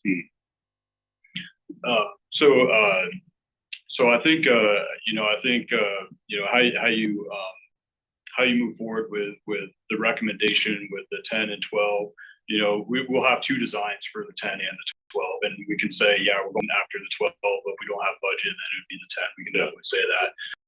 I think one of the things that we, there's all sorts of different combinations for, 12 or 10 or 12 or 8 or, 12 or 7, right? I mean, and there's all sorts of different permutations for that. But the reason why we didn't go down that path of including all those permutations is that, we went through the public process, we did get feedback, and, through the survey, and as Dan mentioned, it was, hey, we want equal width sides, really what we read was as wide as you can get it. And so that's what we hung our hat on through the public process, and that's, how the alternatives were evaluated. And so we could have gone through that process of many alternatives, but I mean, we're getting 20 feet of pedestrian cycle access, ADA access, which would be more than 14 on one side. But that what I've seen of that really is sort of a nice sort of bridge promenade. So I think, Shane, I think at least the question that I heard, maybe it wasn't what you said, but the question that I heard was, we have sufficient funds after we, bid the project, that we could afford 12 foot on one side, but we couldn't afford 12 foot on both sides, so maybe potentially 12 foot on one and 10 foot on the other. Would we be able to award that? I think the answer is probably yes, right? It just depends on how you configure the add-all. Yeah, because the design part of it. No, well, I'm not too sure about that, Tom. Well, I mean, that would probably be another design. We could do two ads. So you do two ads for one side, second ad, and then it would be preference of order. Oh, yeah. Anyways, yeah, again, I think you guys did a good job, and we've got time to move forward, but I feel like you all know what we're looking for and what some of the communities brought up. And I will bring up one thing, that I probably voted for people on both sides, not really knowing what some of these larger one side sort of things look like. So, but I think we'd be very lucky to get 20 feet of access on that bridge. I've walked in and it's almost harrowing. I don't like heights and I don't have room to get away from the railing. Yeah. Especially if someone's coming up the bridge. So, yeah. Anyways, thank you. Or younger? Yeah, did Younger have his hand up? No. So, Oh, okay, so y'all ever play MASH, a grade school, mansion, apartment, shack, house? That's, yeah, I know what I'm talking about, we can't get the mansion, okay, so we're just going for the house at this point in time. That's where I'm at, but I wanted to just speak specifically about the connectors, because we're talking about my district, with Juniper. I didn't understand the picture.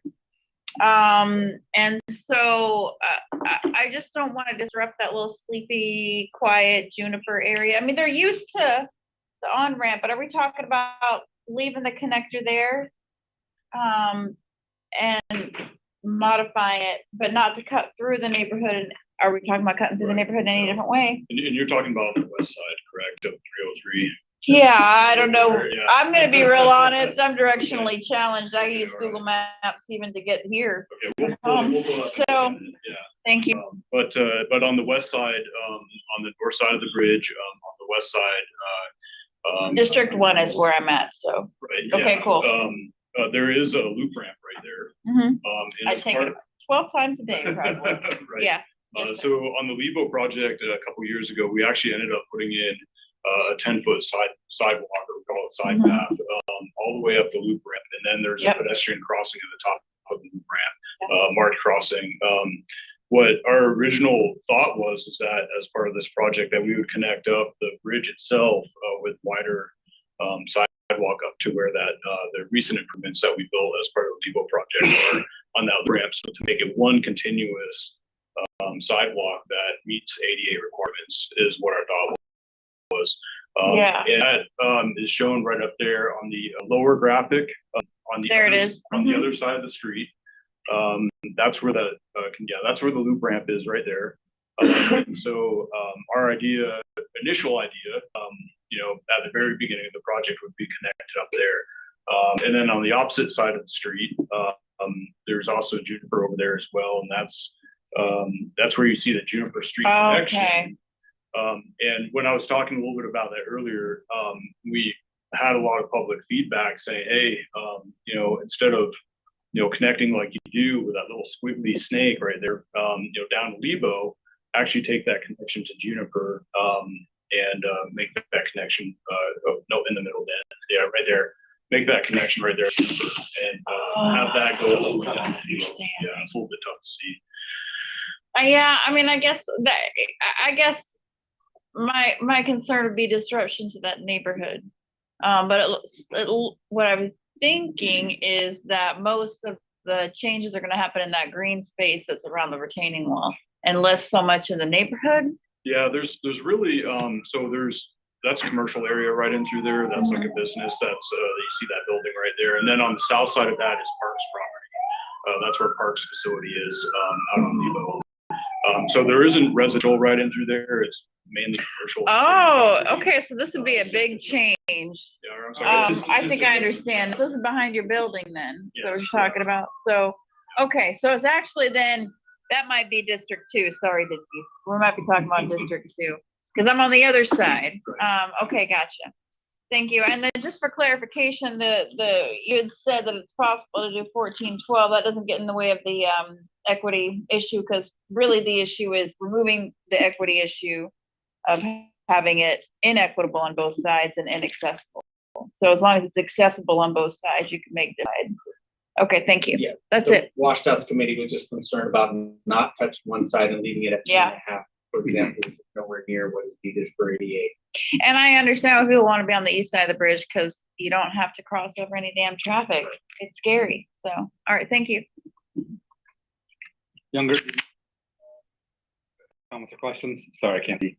And I'll check in. Yeah. All right, wrap us up on this one.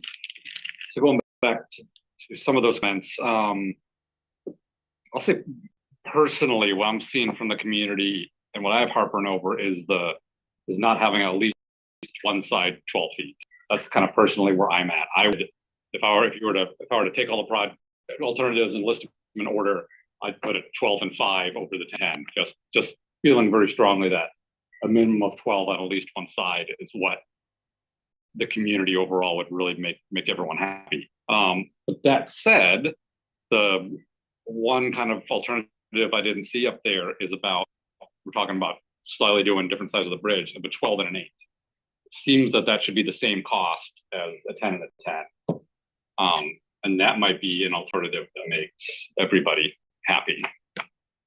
Yeah, that's an alternative that, and I think where I saw that alternative was, I think maybe an alternative to X that I saw from an exhibit from council. And we didn't really look at that alternative as part of this. It didn't go through the public process or anything like that. So, that alternative, I think because we didn't do a lot of work and analysis on that, we did a real quick estimate of what we thought it was going to be. And I can't recall what the actual estimate was on that. Aaron, do you recall? Yeah, it's around 27 million. And the reason why is that while it's the same amount of square footage, and so you think they're kind of interchangeable, still 20 feet net, the presence of one side that's 12 feet requires to purchase the U-bit. And so then we have to factor in the capital and then the unknowns of the long-term cost of the U-bit. So that's what brings it up another million plus.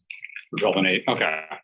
Granted, that's not a guarantee that we'd have to versus Washdot paying for it, but and then before we go to Tom, because 14, basically for the same budget, you can do 14 and 5, you can do 10 and 10.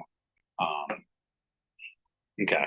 Yeah, I personally want to see a breakdown, but I need to do it here.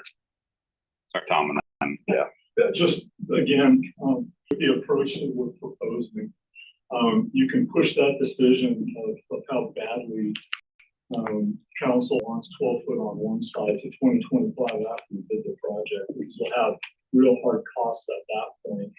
And if we're over budget, $1 million or $2 million, and there's sufficient need or other funds available, then council at that time could make that decision, but we could still have an alternative that we could award within budget, and it's not our bridge. So I mean, if council wanted to felt strongly enough that 12 foot on one side was important, then our approach would allow for that decision at that time.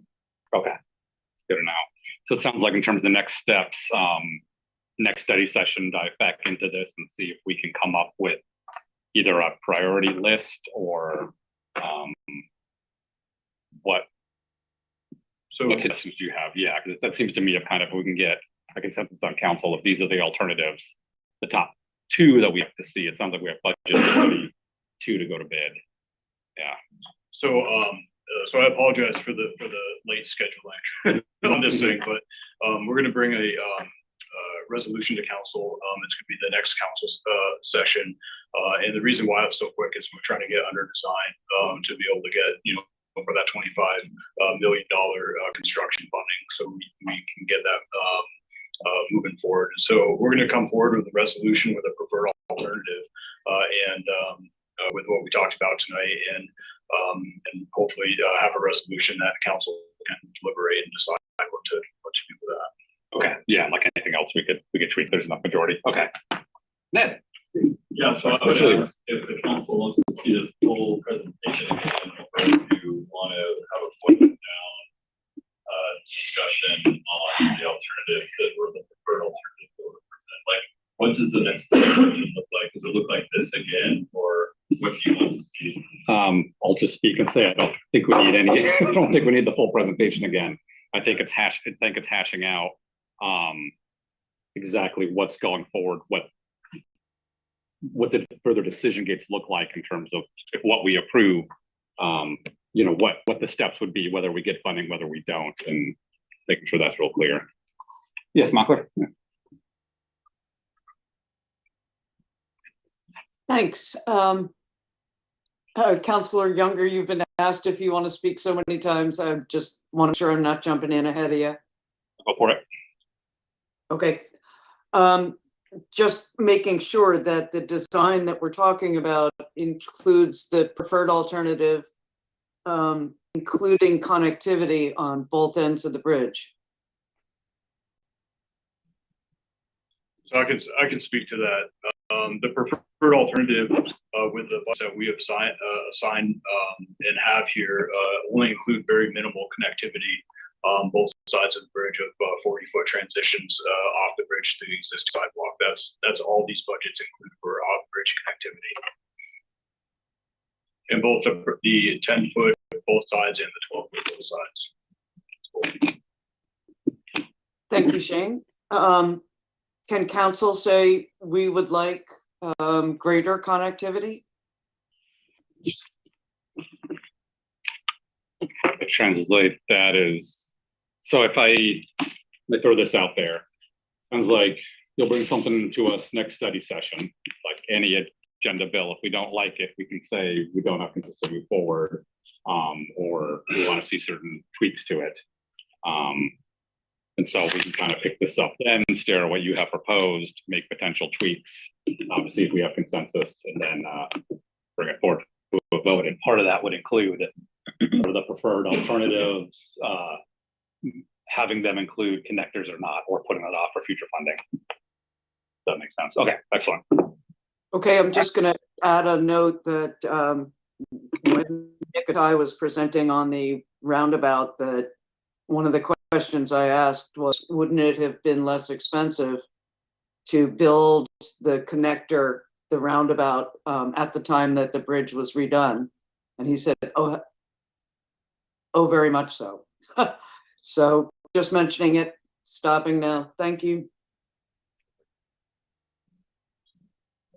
All right. Yeah, and I just want to wrap up.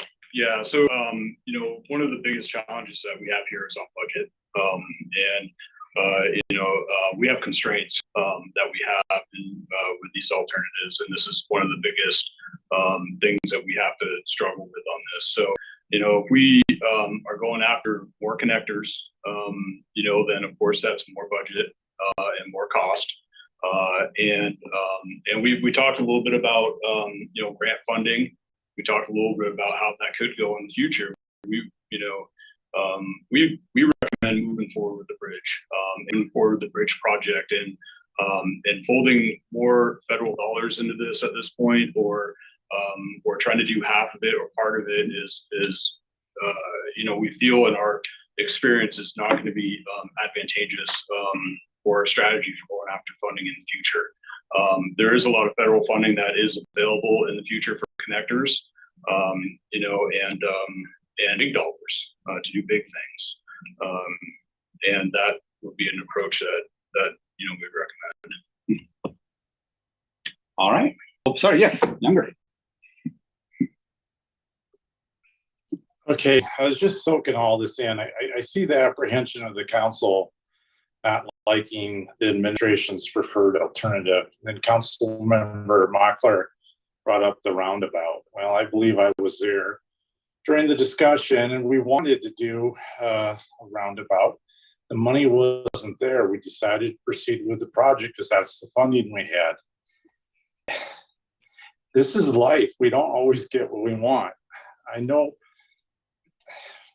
This is frustrating. I know many people in the community, including people in my district, want the larger project, but we need to face reality on this council. And 10 foot on each side is much better than 3.5 foot on each side that we have right now. And like on the bridge later on, we can go ahead and pursue the connectors and all that to enhance this project, just like we did the bridge and the roundabout on the Manette side. And now we're finally doing the roundabout. I don't know how many years later, is probably 10 years later, unfortunately, on this side. This happens, and I think we have to accept it. Go forward. Your number one alternative being what the Public Works is recommending, and then have a second one with your dream. And if there's money available to have 12 foot on each side or whatever, go ahead and put that as your second alternative. And if money's available, great. But in the meantime, we got a project that's, at least on paper, meets the budget that we've been given, that money we've been allocated, and it shows that we're serious with going forward with this. I really think that's what we need to do. I'm sorry, it's a compromise, but that's what happens a lot of times in this life, and I think we need to compromise. All right, thank you. With that said, we'll pick it up 2 weeks from now. All right, thank you all so much again for the lot of hard work and the presentation. And Thank you. yeah, thank you for the project. If anyone out there wins the lottery, consider a donation. Powerball's getting up there. Perfect. Yeah, do you want to take a quick break before we hit the rest 2 hours in? Yeah. Good. We good to go? People. Are you kidding? Yeah. No, I'm good either. I'm good to keep going. Keep checking. All right, we'll keep plugging through. All right. People can step out if they need. People can step out. That's a public record right now. All right. Let's move to item B1. Folks who need to step out can step out as usual. All right, B1, Forestry Manager. All right. Forestry Manager Sean Walsh is here to present professional services agreement with Mason, Bruce, and Gerard for utility and forest plan, comprehensive plan update. Evening, council. Welcome, Mr. Walsh. Thank you. Glad to be here. First time at the study session, so forgive the greenness. No, welcome. And Thank you. Thanks for sitting around a while. So I'm here tonight to present on the professional services agreement with Mason, Bruce, and Gerard to update the city of Bremerton utility and forest land management plan. So for those that don't know, the city of Bremerton owns and manages approximately 8,000 acres of utility land, of which approximately 3,000 acres are on the Union River watershed. This is almost half the area of the city of Bremerton. So collected within this watershed is the surface water source for the city's water utility. In 1986, the city created a utility land management plan to provide guidance on the management of these lands. The purpose of this project is to update this plan with current best science-based practices, as it has not been updated since 1996. So Mason, Bruce, and Gerard is a natural resource consultant based out of Portland, Oregon, with over 100 years experience in forestry and environmental consulting. Joining me tonight is Wendy and Brent from Mason, Bruce, and Gerard. So Wendy comes with us with over 29 years of experience working in the public-private sector. And Brent will be the lead forester for this project and comes with us with 30 years of forestry experience, specifically working with municipal forested watersheds. With the city of McMinnville, Oregon, St. Helens, Oregon, and I believe it's Nehalem, Oregon. I did it wrong. So joining our team will be Enviro Issues. So this will be a large public outreach aspect of this project. Enviro Issues is a consultant firm with offices in Seattle and Portland that specializes in community outreach and public involvement planning with an emphasis in natural resources. Leading the head for Enviro Issues will be Ryan Orr, lending his 20 years of expertise with facilitation, public engagement, and communications consulting with specific experience working in communities across the Puget Sound and Washington State. And then the final part of our team is FCS Group. FCS Group will be conducting an evaluation of different sustainable timber harvest alternatives and the fiscal impact they would have on the water rate, as well as the impact of other revenue sources generated by the city utility land. And then representing FCS Group will be Angie Sanchez Benoche, who has extensive experience working with the municipal rate and the city of Bremerton. So a little bit of overview of Mason Bruce and Gerard's scope of work is they have 8 different tasks they've included, which I'll be going over today. So the primary goal of this project, as I previously mentioned, is to update the utility land management plan. It has not been updated since 1996, and a lot of science has changed in forestry. As many people know, it is on the forefront of climate change and discussion of reforestation and also forest health. So the goal for this project is to utilize the best available science to update the plan with robust public involvement for both council and water utility ratepayers. Once we've received approval for this PSA, Mason Bruce and Gerard will be the consultant project manager and handle the ongoing project management, providing several check-ins throughout the project with myself as the city's project manager on the project. I feel like I'm saying project a lot. So. Good projection. We'll cut you off on you. Mike's gonna, the PowerPoint's in the packet. Mike Riley's gonna pull it up. I think you're on about page 1. I would be page 8 or page 8. Page 8. Task 2. Page 148. Yeah. 148 packet. There we go. Go ahead.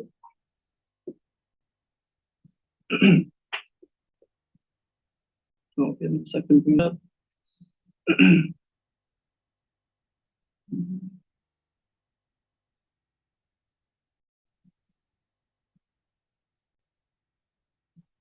So I'll keep going while he's working on bringing that up. So task 2 is good to refine the goals and identify the constraints. So the 1996 utility land management plan had 2 goals outlined. The first goal was that the Union River Basin will be managed to maintain the unfiltered water source status in conjunction with maintaining the forest health. And the second one was that the other utility lands shall be managed with the protection of surface waters for filtered water resource and protection of groundwater in conjunction with maintaining forest health and generating revenue from timber harvest. So we kind of have 2 different land types that we deal with out there. So we have what we call the Union River drainage, and then we also have other utility lands. So on those other utility lands, we have different things such as we do our biosolids applications on those lands. We have leases with communication towers, and we also do sustainable timber harvest out there to drive revenue for the city. Working with the city, the consultant shall use these goals as a starting point to refine the management goals separately from the Union River Basin and other utility lands with the intention to continue to uphold the city's unfiltered. The main purpose of the watershed and utility lands has always been to keep the unfiltered status of the city's Union Reservoir, which provides 60% of the city's water. This is so that we do construct a water filtration plant. It would cost over $33 million, not including $1 million a year to operate and maintain. Thank you.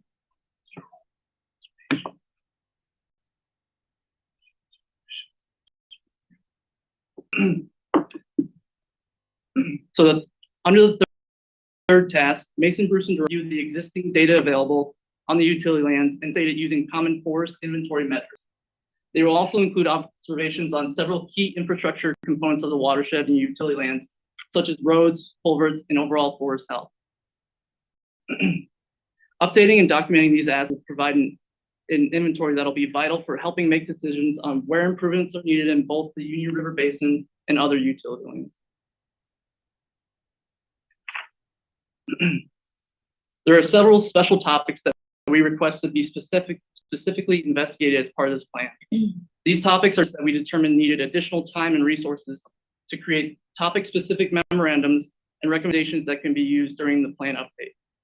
So we had several topics that continually come up as part of discussions when utility lands are brought up. So the biggest one there is the evaluation of the Jarset Park to Kitsap Lake Trail. So that is to evaluate the specific improvements that would be necessary if the trail did occur and what security improvements we would need to do in order to uphold our unfiltered status. There are several parties that need to be involved in this for the trail to actually occur. Our goal of this topic is to collect the necessary information in order to help make an informed decision if the trail were ever to become fruition.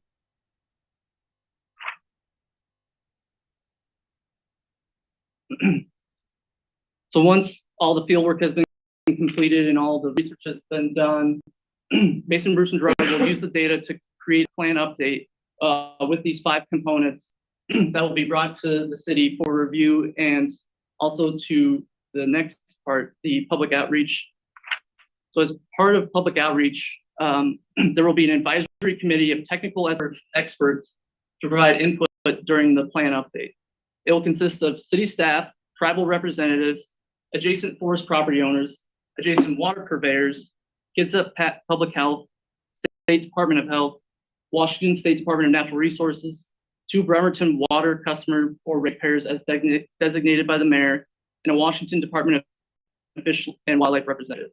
This is the same structure as used in the 1996 plan update and will provide valuable feedback through meetings and give an opportunity to tour the watershed and utility land. There will also be an opportunity for the public to provide comments through an online form that will be advertised on the city water utility bill. This form will be on the city's website, and Enviro Issues will record all the comments and provide a comment summary memorandum detailing the process and outcomes of the comment period, including the theme of comments received and response given, similar to what we saw today with the Warren Bridge. And then finally, the engagement of City Council. We'll engage City Council throughout the project using study session presentations on specific topics that will allow for an opportunity to provide comments and also provide feedback. We will also have a final plan presentation once the plan has been reviewed and gone through the advisory committee with comments to summarize the work done, as well as provide as much information as possible to help guide council in their final decision whether to approve the adoption of the updated utility land management plan. And then the last task there is just directed services. So this allows for if there's any additional services that were not originally scoped, or if they go out of budget, to give us some wiggle room if we want something else addressed. So the overall budget of the project is $234,841 and is budgeted for in the 2023 and 2024 budget.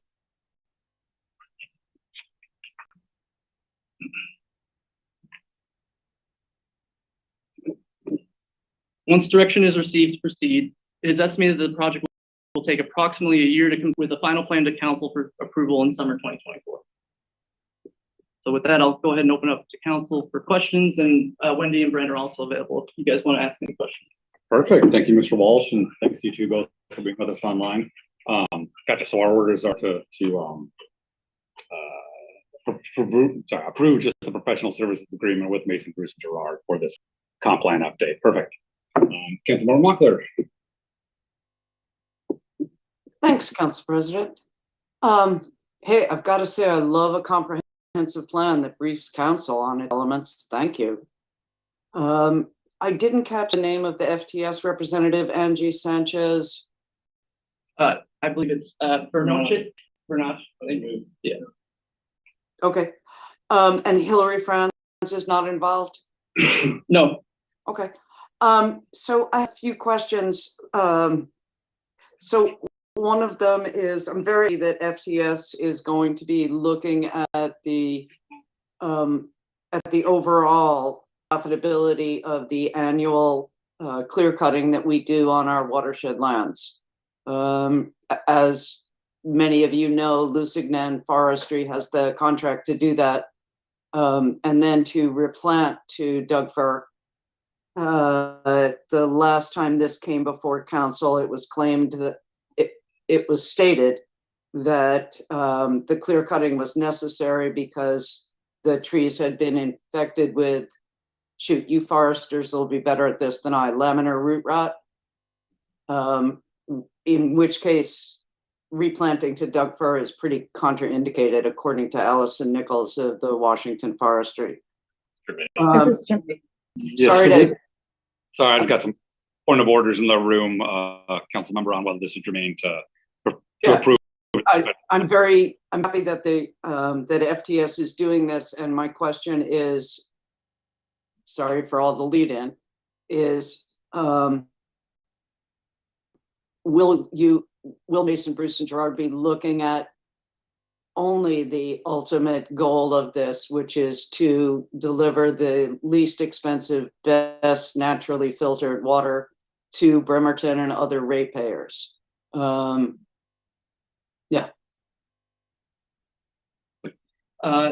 So I guess before we give a chance for Mason Bruce and Gerard to address that, I just want to make it clear. Well, I mentioned the sustainable timber harvest alternatives that we'll be looking at. So those are all the different options for managing the forest, right? We'll be looking at everything from doing absolutely nothing to managing at a sustainable basis and replanting first so that we can generate revenue for the city. My goal for this project is to create something so that it's the voice of the ratepayers in terms of getting something that they agree with. And I realize that clear cutting has a bad reputation because of how ugly it looks, but as a forester, I believe it is one of the best tools I have access to. And there are also other opportunities to harvest through other methods that Wendy and Brent might be able to comment more on. I'm sorry, I didn't want to interrupt. Had you finished? Yes. Okay. Okay, thank you. So if, for example, Mason, Bruce, and Gerard were to find that the roads within the watershed were deleterious to the health, to the production of unfiltered water, would they then make a recommendation to vacate some of those roads? But before we give that to Mason, Bruce, and Gerard, I just want to say that, you know, we'll be looking at all our infrastructure within the watershed and looking at culverts, roads, and making sure that we are doing everything we can to minimize sedimentation into our water source. But I just want to remind you that we constant testing of the reservoir and are conducting timber harvest, and there have been no issues with sedimentation causing problems for the unfiltered water source.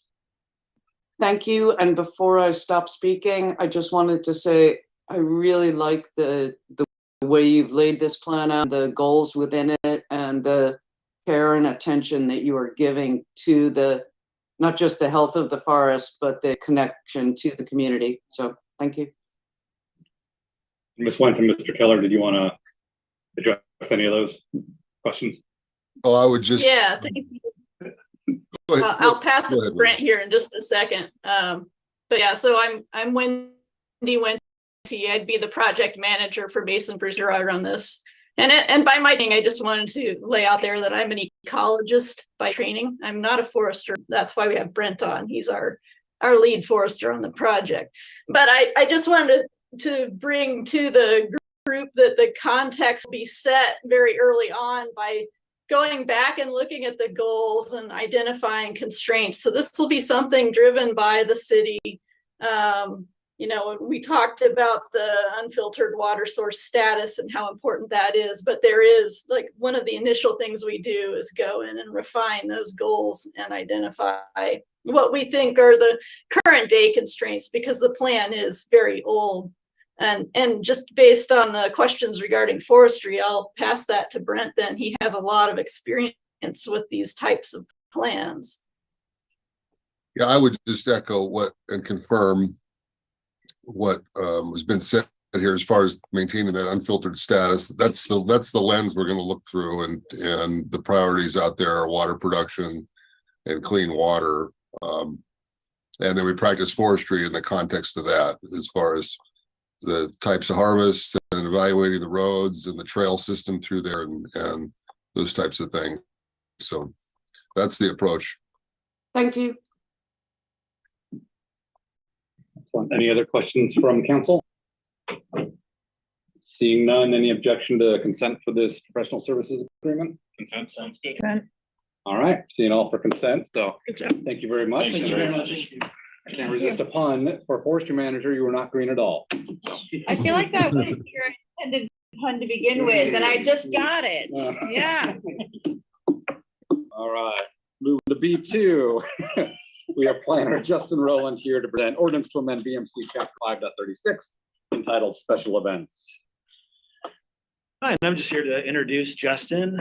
I'm Gary Jackson, planning manager. Justin administers our special events program successfully. We've heard a lot of positive feedback from community organizers for the largest events that we have in the city. that Justin's taken a lot of time and care over the years, making sure that these large community events have a positive interface with the city of Bremerton, and that they go off without a hitch. So, like I said, I'm just here in a supportive role, and please take it away, sir. Thank you for the introduction. As Garrett said, I'm Justin Woolman. I've been administering the city's special event permitting program for the last 3 years.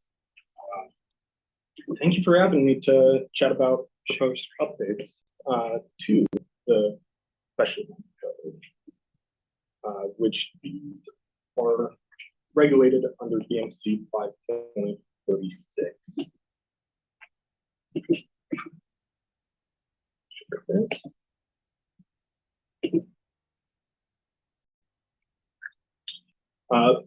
This code revision was brought before the Public Safety Committee in June, and where it was recommended to forward to council study session tonight.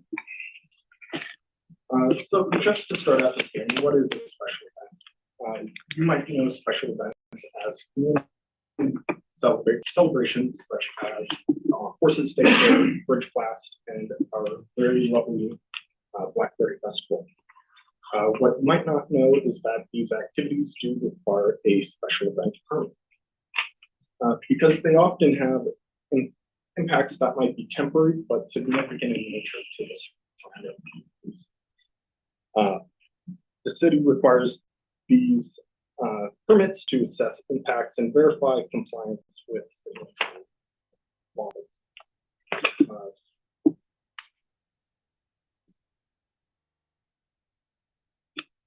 So what makes them special?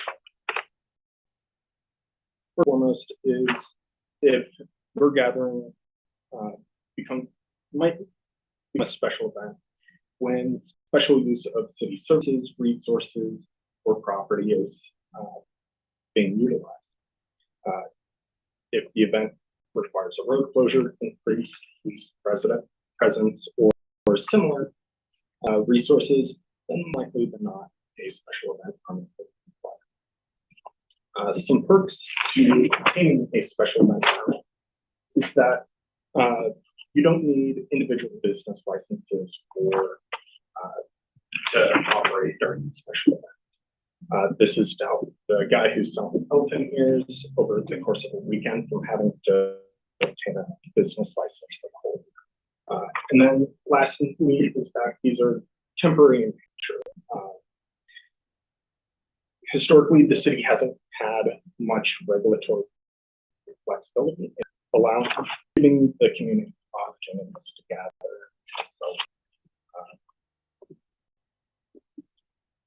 So why change the code? Staff are proposing updates to the code that are mostly political in nature. These proposed code changes won't alter the current process and program. And it's to add clarification for applicants who are trying to map with it. The first change is definitions. We're adding a definition section as the current code lacks definitions for most terms. With only one term actually defined. It adds definitions to common terms such as special event permits, and promotional activities. Currently, neighborhood block parties are exempt from a special event permit, and we're going to add to that list of listed exemptions. Free speech activities are exempt from a special event permit, but may elect to utilize the special event permit process at no charge. Timelines. Current code does not have defined timelines for special events, and it's proposed that special events or its proposed amendments codify staff policy to limit special events to 14 days in a calendar year. This is to ensure that the temporary nature of these events stays temporary and does not become a permanent impact insurance coverage, we are proposing that insurance goes from $500,000, that's currently listed in the code, to $1 million with a $2 million aggregate. This is to bring us in line with what our neighboring jurisdictions require and the industry standard. Other recommendations to the section include indemnification, which as well. From what feedback we've received, this type of policy would run an applicant approximately $200 to obtain. And then lastly, the proposed amendments add a violations and enforcement section. This section is to reference back to other code language that we currently have in 5K3. And no new enforcement measures are being proposed at this time. Any questions? Council questions?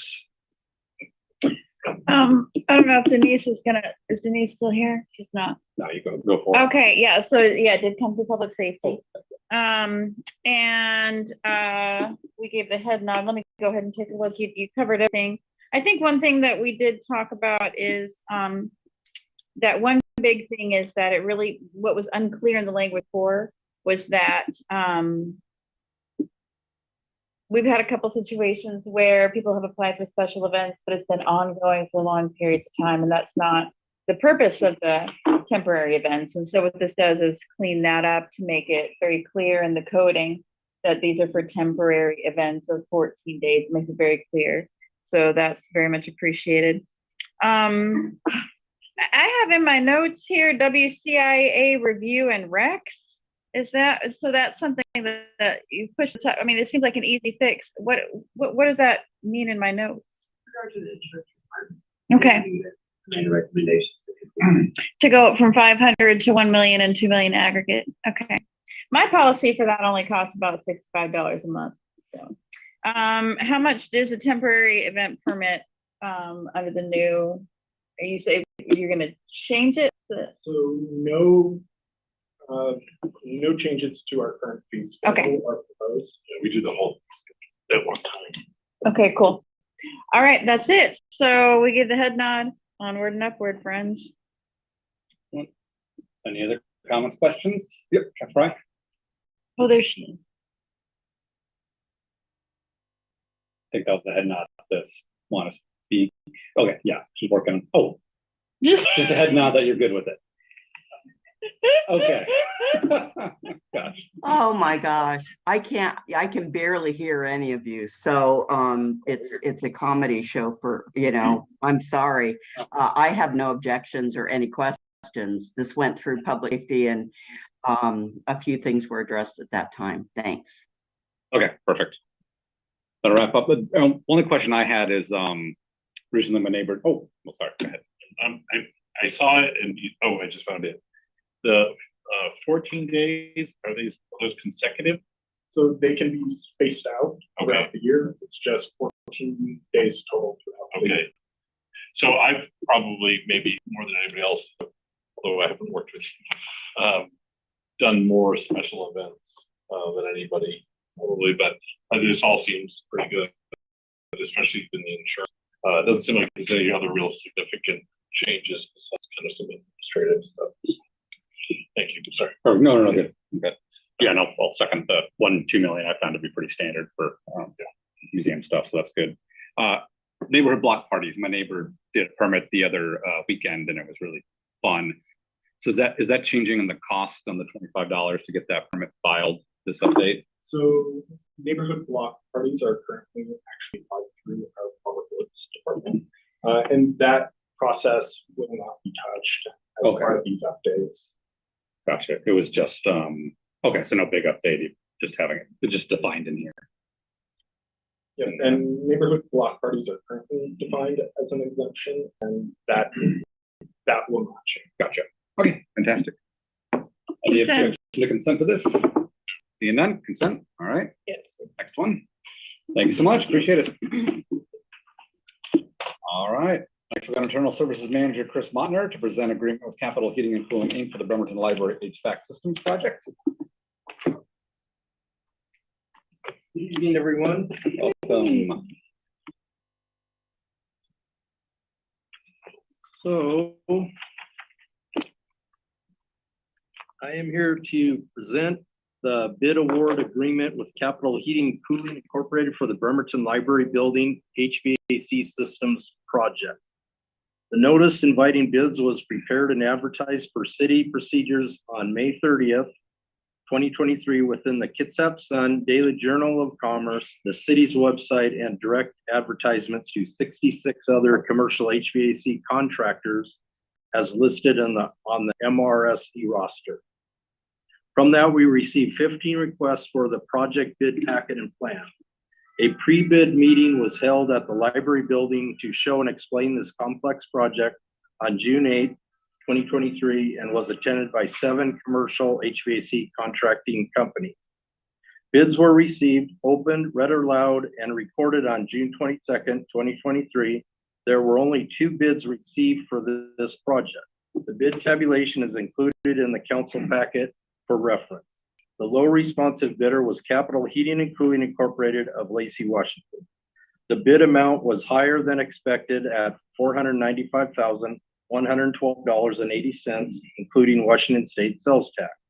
The project engineer initially had issues providing an accurate estimate for this project due to the multiple trades involved to complete the project, the limited work completion deadline of 90 days to minimize the impacts to the community services and resources that the library provides, the many difficulties with a project like this when working in a 1938 concrete constructed building to retrofit in a modern HVAC and return air system, the confined work required within the basement and attic areas, and the total removal of the old boiler and heat piping system. As part of this work, which is an important part of this project, do not require any additional library building closures in the future. After review of the bids and taking into account all of these factors, the project engineer and city staff has determined that the low bid from Capital Heating and Cooling is accurate and responsive for the Bremerton Library Building HVAC Systems project, and feel comfortable in the bid award as presented within the agenda bill before you. Included in the council packet is the bid proposal and the agreement with Capital Heating and Cooling Incorporated. Any other project documents can be provided upon request. This important Bremerton Library Building HVAC project has been planned for by the city since 2020, when it was fully realized that the building's heat system was starting to fail with boiler equipment issues, heat radiator problems, and major leaks within the hot water heating systems throughout the building. The city began preparations for a large HVAC retrofit project to include outside air ventilation, heating and cooling to the entire building, and planned budgetary numbers to accomplish this. In 2022, we applied for a Department of Commerce grant with the help and support of our lobbyist, Brian McConaughey, and Mayor Wheeler. And in February 2023, we received the official award of this grant in the amount of $399,640 to put towards this important project at the Martin Luther King Jr. Library. The project will be primarily funded by this legislative appropriation grant number 23-96643-009, the balance funded from REIT, and a budget adjustment made to reallocate existing 2023 general fund facilities amounts within the library building CIP schedule to cover the project costs. Capital Heating and Cooling Incorporated has shown to be more than capable to perform all aspects of work associated with this complex project and have many good work references and perform similar projects for other municipalities, government buildings, and agents. This company is rated high by the State Department of Labor and Industries, and no issues were found concerning this contractor or their abilities to perform the work included within this project. Please know that city staff and Kitsap Regional Library staff understands the importance of issues associated with this project, the impacts to the community and the library patrons, and are working together on solutions and are committed to this building improvement project and will minimize any of these impacts as possible, and are very excited about all the positive benefits that this Bremerton Library Building HVAC Systems project will provide. I will answer any questions you may have on this item. Perfect. Questions, comments? Bri? Yes, thank you. I think we fully expected this and it's great. I take the reassurance that you're going to try to mitigate the impacts of the closure. I, for one, would like to see that plan or hear about it because a lot of people depend on the library for really non-library services. And since we own the building, I kind of feel like we're responsible for mitigating those impacts of public restroom and cooling center as well, especially since we're closing the library in the summer. I'm sure that the library has made, arrangements to try to serve their clients. But I did hear Lisa Lechuga at a recent board or council meeting stating that she had concerns about the lack of available restroom and cooling center in downtown. So I think that there's a veiled reference to that in the presentation, and I just would like to, I know that this isn't related to the contract, but I would like to, are we going to see some mitigation this summer during this closure?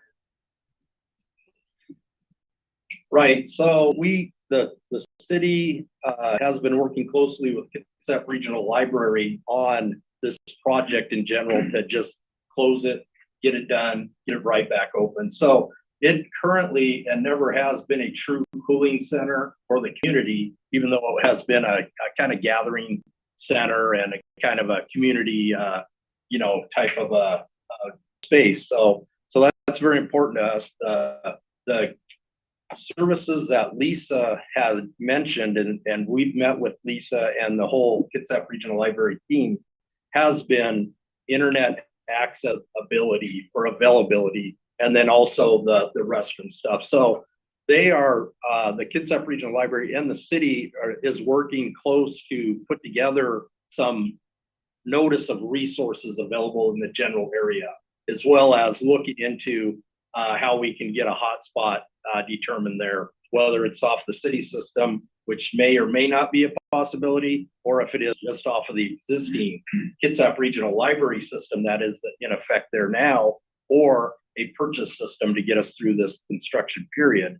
I really feel that that would help a large part of the population in obtaining services close or within the area. But then the restroom part was nothing we have addressed or thought we would address due to the kind of the impact of the construction project.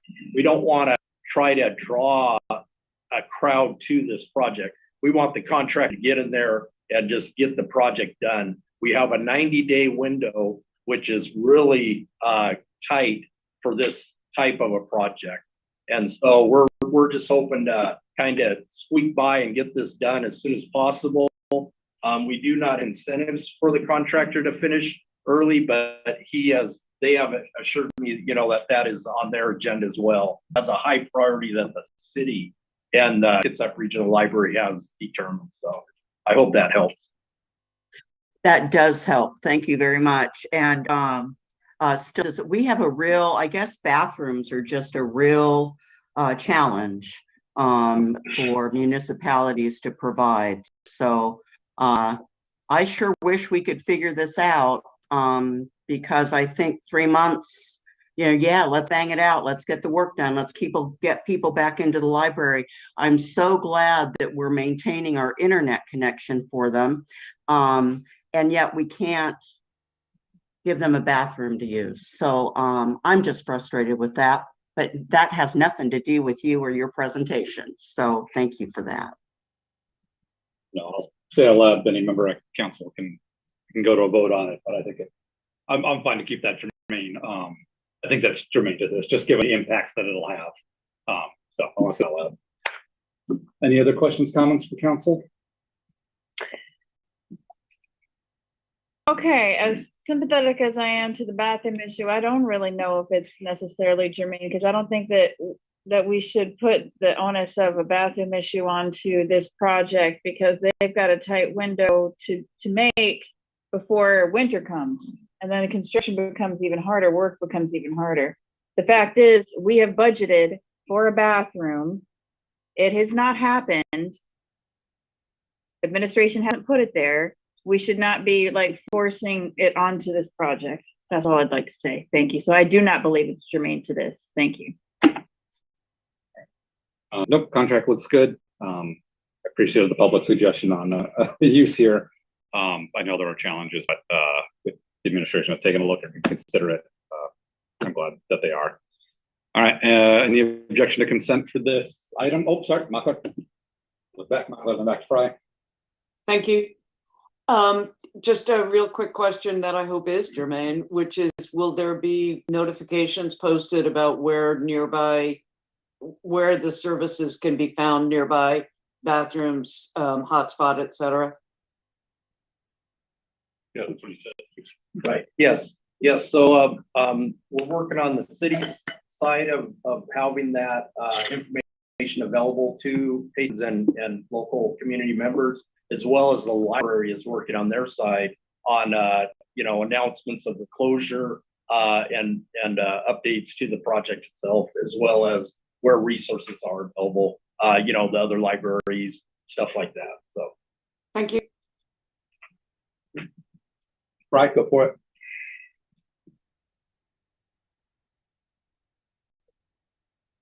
Oh, you just had your hand up. Okay.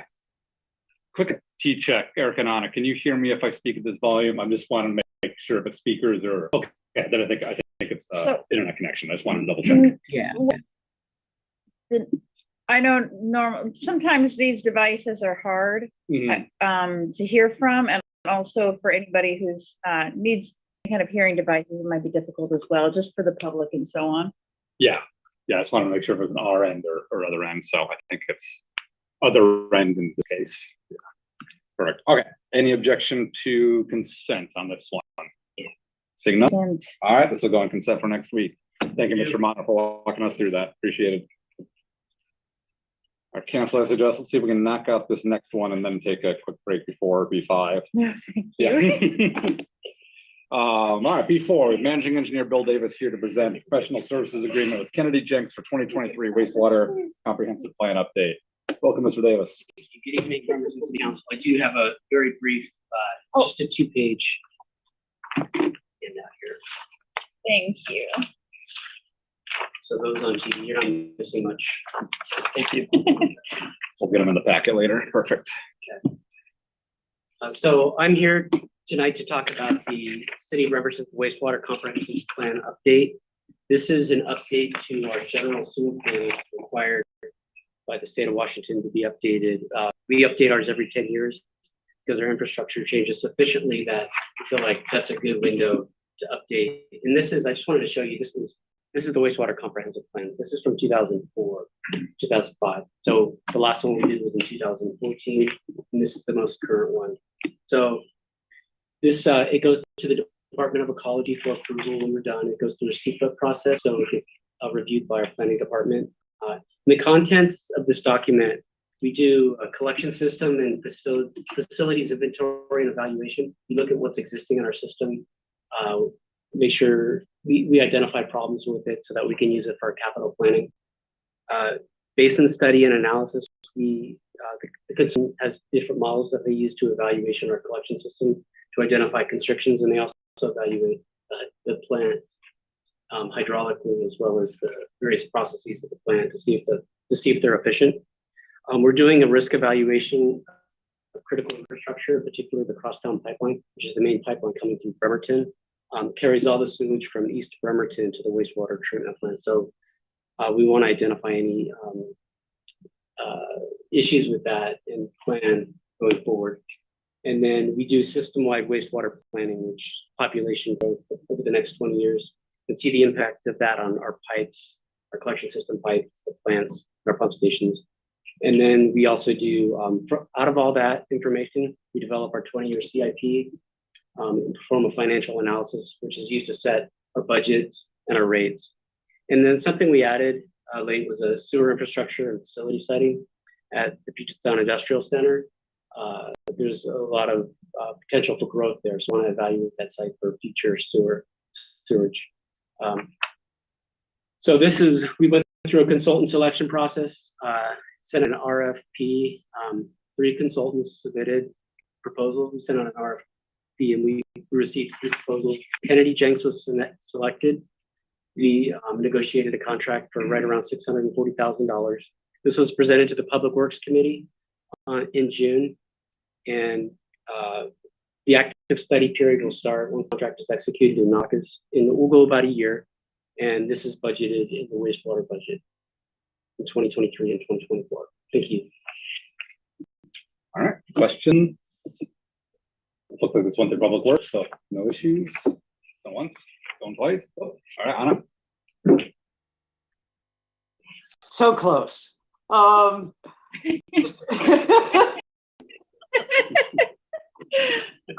Really quick question. What percent of the plan, I should start out by saying beautifully presented, and this was presented at Public Works.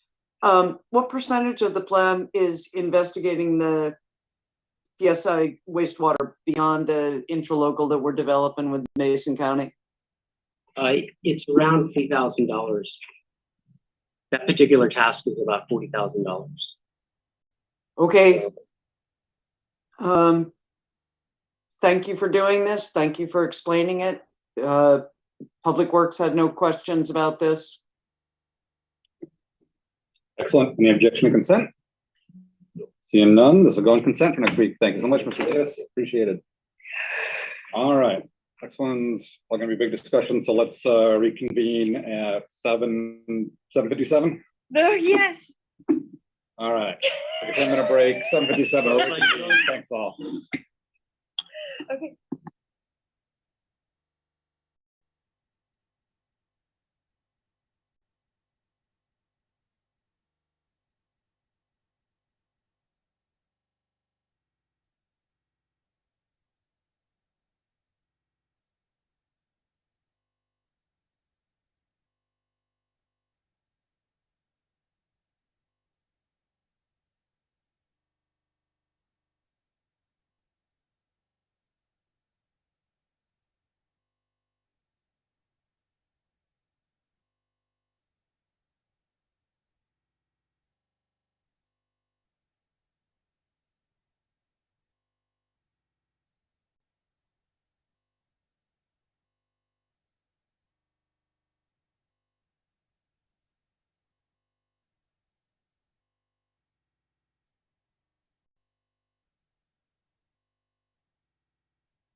All right, call the meeting back to order, 7:57, right on the dot.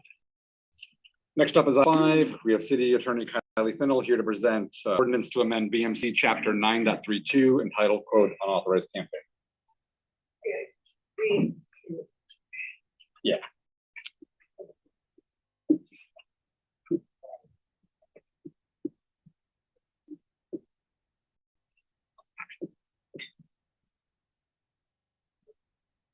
Is this okay? Oh, yeah. Thank you.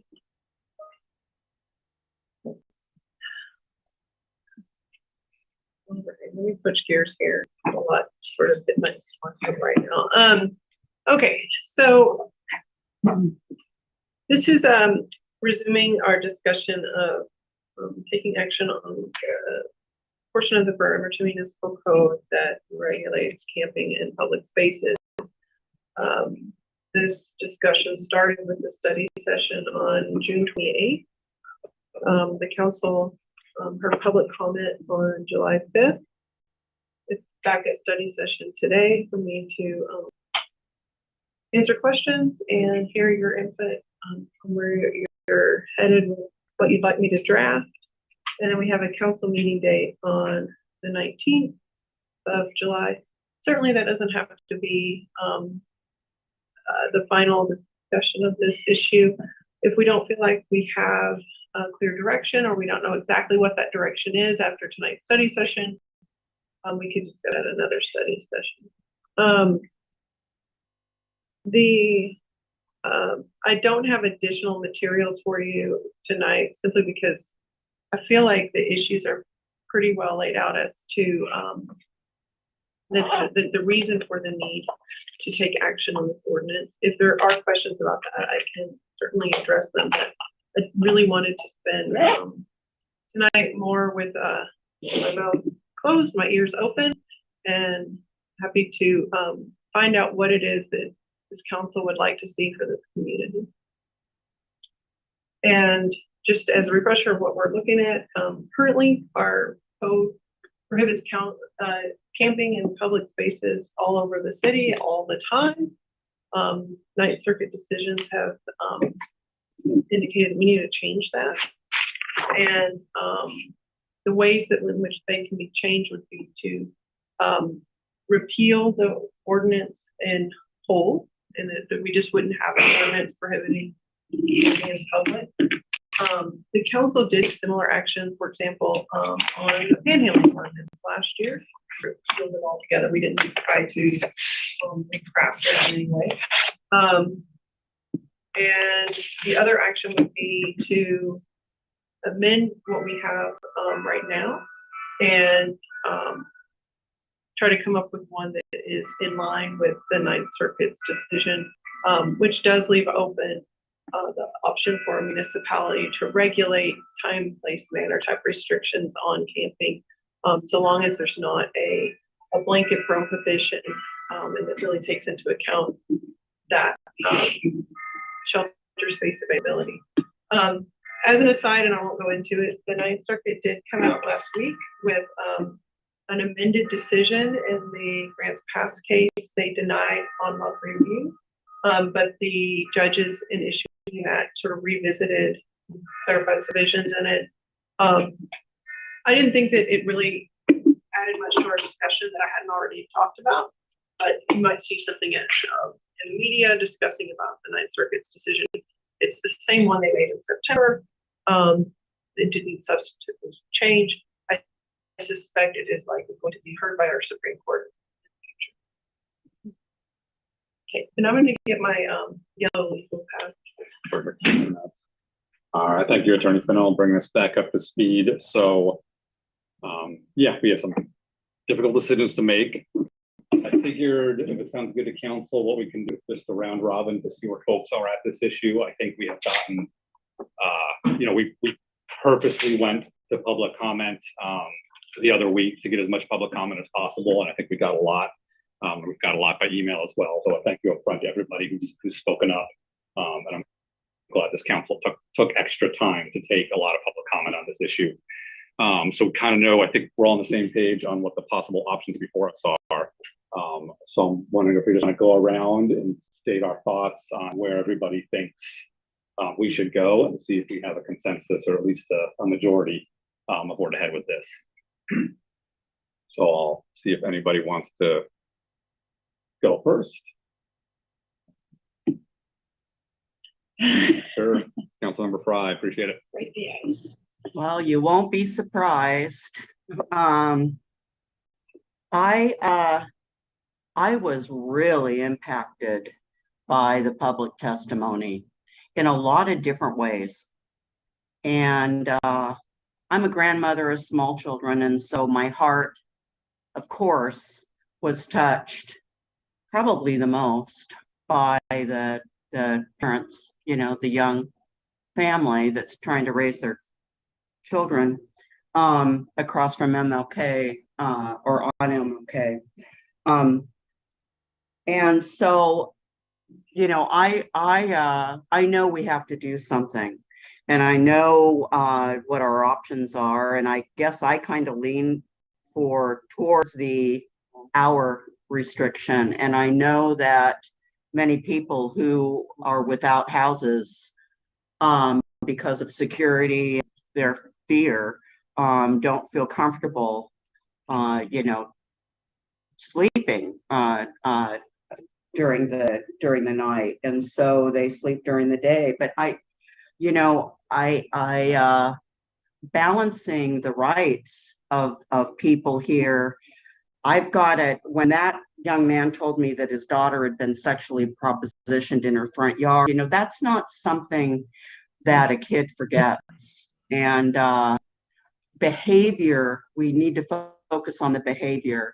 So, you know, and then there's the whole shelter and you know, facility situation. And I was very appreciative of Robin O'Grady being on the call last week, I think it was, and she you know, said, wait a minute, we're still here in Bremerton, you know, at the what is it, the Quality Inn, and even though they're going to be moving to Port Orchard, all of this, it's like with this last thing, you know, I know this is on our agenda for this year. I know we need to do something about it, but when we're facing shelter shortage with a shelter moving out of Bremerton, I just, boy, it's just bad timing as we try to figure this out. And so I'm going to sit back and I'm going to listen and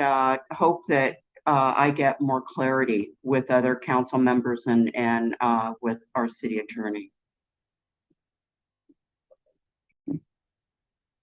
Anyone else? And I'm happy to jump out of my own thoughts. No one else wants to go next. Yeah. Okay. So much of the same. I feel like we have to create some balance, right, for everybody. And you know, one thought that popped in my head was like, we make it a restriction like we do for like a liquor license or a cannabis license, like a certain distance from schools and things like that. You know, the time thing, it makes a lot of sense, and to really hear what that means. I went down to MLK to kind of take it all in, and you know, yeah, that's their lives right there, and so I don't necessarily have a preferred solution. I mean, I guess my preferred one solution is just abolish the camping ordinance, and maybe continue to get input, and then maybe craft something. But there's also something to be said for, while it's still on the books, you know, just retooling it. So, but I don't necessarily have, you know, it's sort of the language of like you know, we're often hearing the language of most vulnerable folks, but then we've got children, and to me, children are very vulnerable, and they should be able to play in the yards and things like that. And then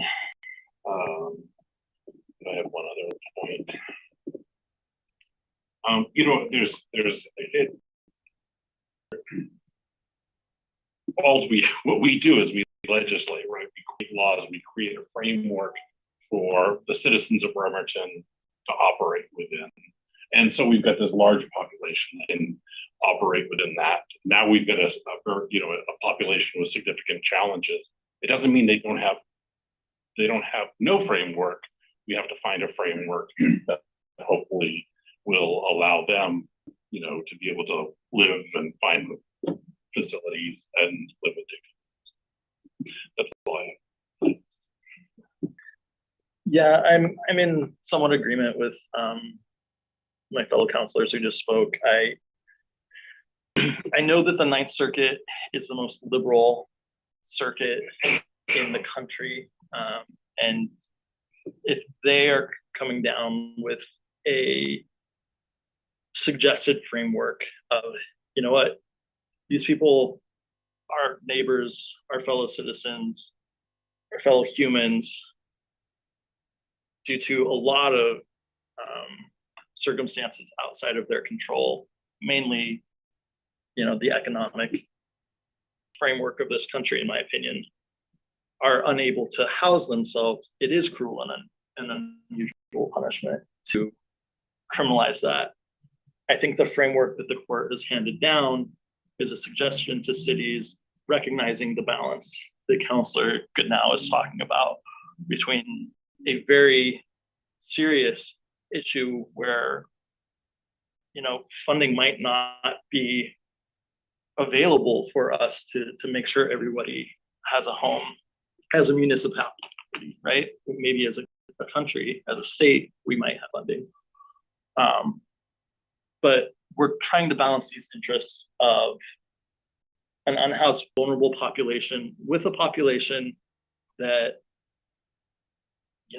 does have private property rights, does have a community that has been really fighting, at least for the last 6.5 years that I've lived here, to kind of regrow as a downtown corridor. The testimony of some of the behaviors that people are experiencing, I'm trying to put myself in people's shoes, both who are unhoused and those who live in the community where this encampment has naturally sprung up. So my position is kind of taking a guide from the Ninth Circuit, trying to balance these two interests, recognizing that criminalizing just being poor in this country is cruel and unusual punishment. However, we still have societal norms and issues that accompany encampments that get brought up that really probably aren't great for the neighborhood or those folks that are unhoused. So I'm in favor of time, manner, and place restrictions, but I think that this is something that really needs a lot of public input. It needs a lot of stakeholder input. I find the Lakewood ordinance to be the most compelling because it doesn't just set time, manner, and place restrictions. It backs it up with a commitment of funding from the municipality. It backs it up with codifying. We are going to be working with these nonprofits to ensure that affordable housing is available. They dedicate 1% of their city budget to that. So whatever we do, if we do decide to make any sort of restrictions on camping, we have to, I think as a council, back that up with actual funding that is going to impact these populations rather than just saying, we don't want to see you. That's very, very important to me. I think it's important to the majority of us. And I think the Lakewood ordinance is our best example. But I want continued conversation with the community, with unhoused individuals, with folks in the neighborhood, with nonprofits, to where we can really craft the best ordinance that we can around this. Yes, Younger.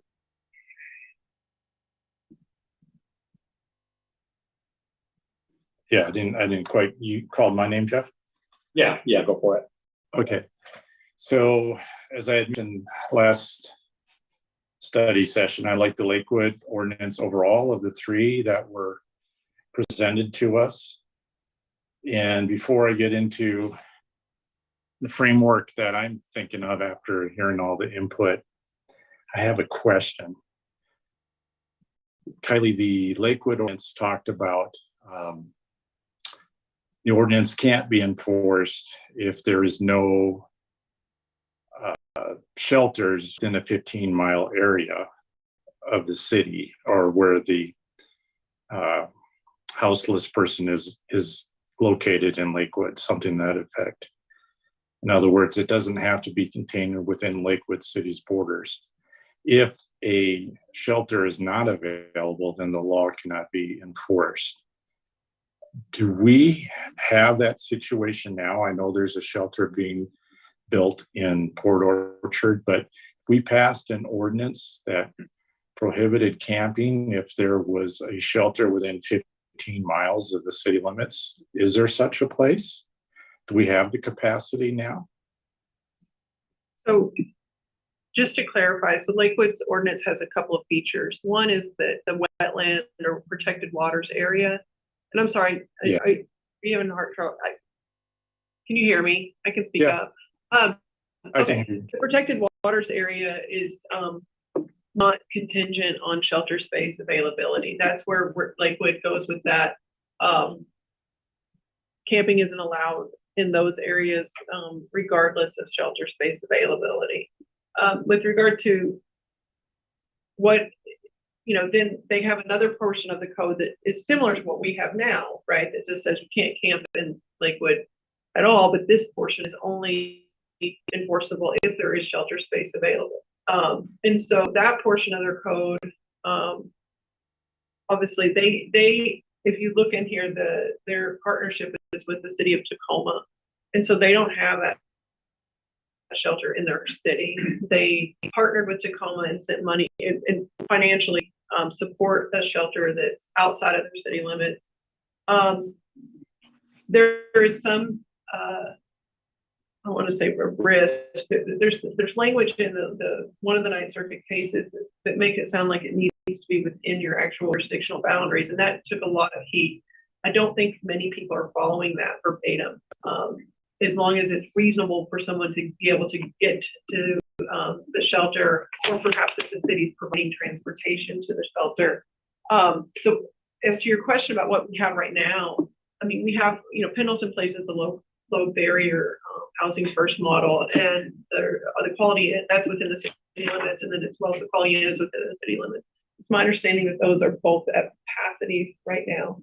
And so if we had a similar ordinance as Lakewood, like let's just say we had that on our books, we would have the ability to enforce in areas where there are protected waters, but we would not have ability to enforce in other areas. right. Okay. I'm sorry, go ahead. And so if the question is like, would the Port Orchard shelter count, I guess, toward our counts? And we've even considered whether even, there's free ferry service between here and Seattle. Does that count? This is a gray area, and there's not a black and white law letter answer that I can give you, except that I can say that municipalities are looking at like what they feel is reasonable for a person in that situation to access. And so we've been looking, when Salvation Army was open, like that's reasonable quality in place, and like there's ability in those areas. We haven't been looking across the water, and we I think the Port Orchard one, it would probably certainly be a stretch. So I don't think that particular location would be one that we'd consider as a part of our shelter availability. But that's going to be something that's developing as these cases, move through the courts.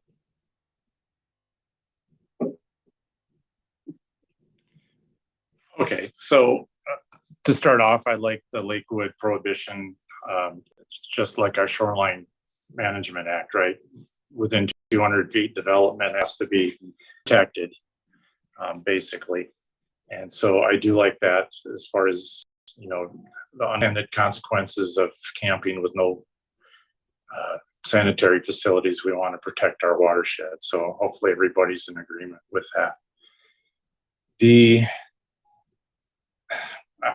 wanted, listening to the testimony last week, I want to take into the concerns like other council members mentioned about the people on MLK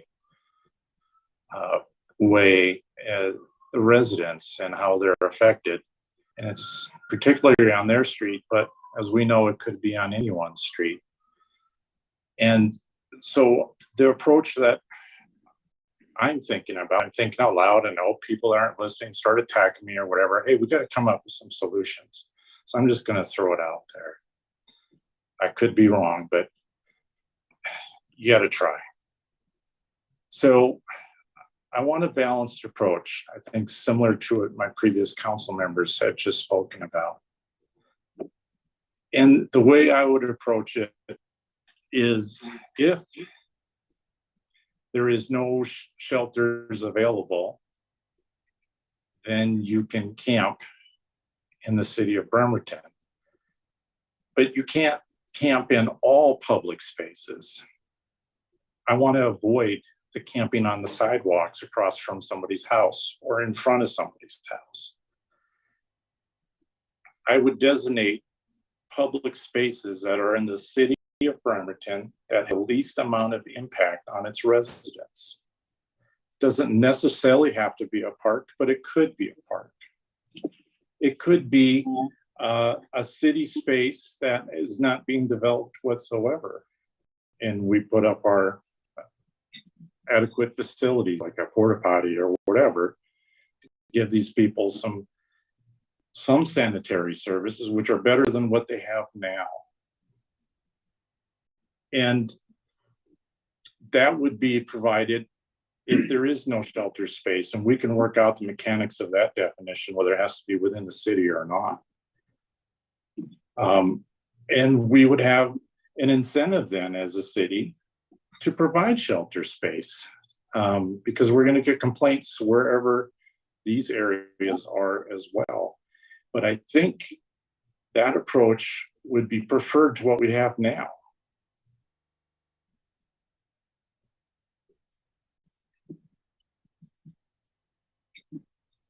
Mochler? Thanks. Okay, so we have an unconstitutional ordinance. That's a big deal. The hearing last week was a really tough meeting. It appears to me that what we have is two populations, the houseless and the houseless who like to prey on the houseless and the housed. So two separate kind of problems. Look, I too like the Lakewood ordinance very much. It's specific and it makes sense. I mean, people can understand. I can't camp next to this river, for example. The audit committee has been looking at parcels of surplus city-owned property. And for example, this would be a temporary fix, but the area to the north of the Public Works building on Oyster Bay, between the Chevron and Public Works, is land that we own. And I would imagine that, you know, am I a lawyer? No. But I would imagine that we could open that for camping and provide a portisan, but you still have to have somebody there. And that's the part that we don't have yet. So I don't know how severe the penalties are for having an unconstitutional ordinance, but I would imagine they're not good. So I would suggest that we repeal this next week and then start coming up with a better one immediately thereafter.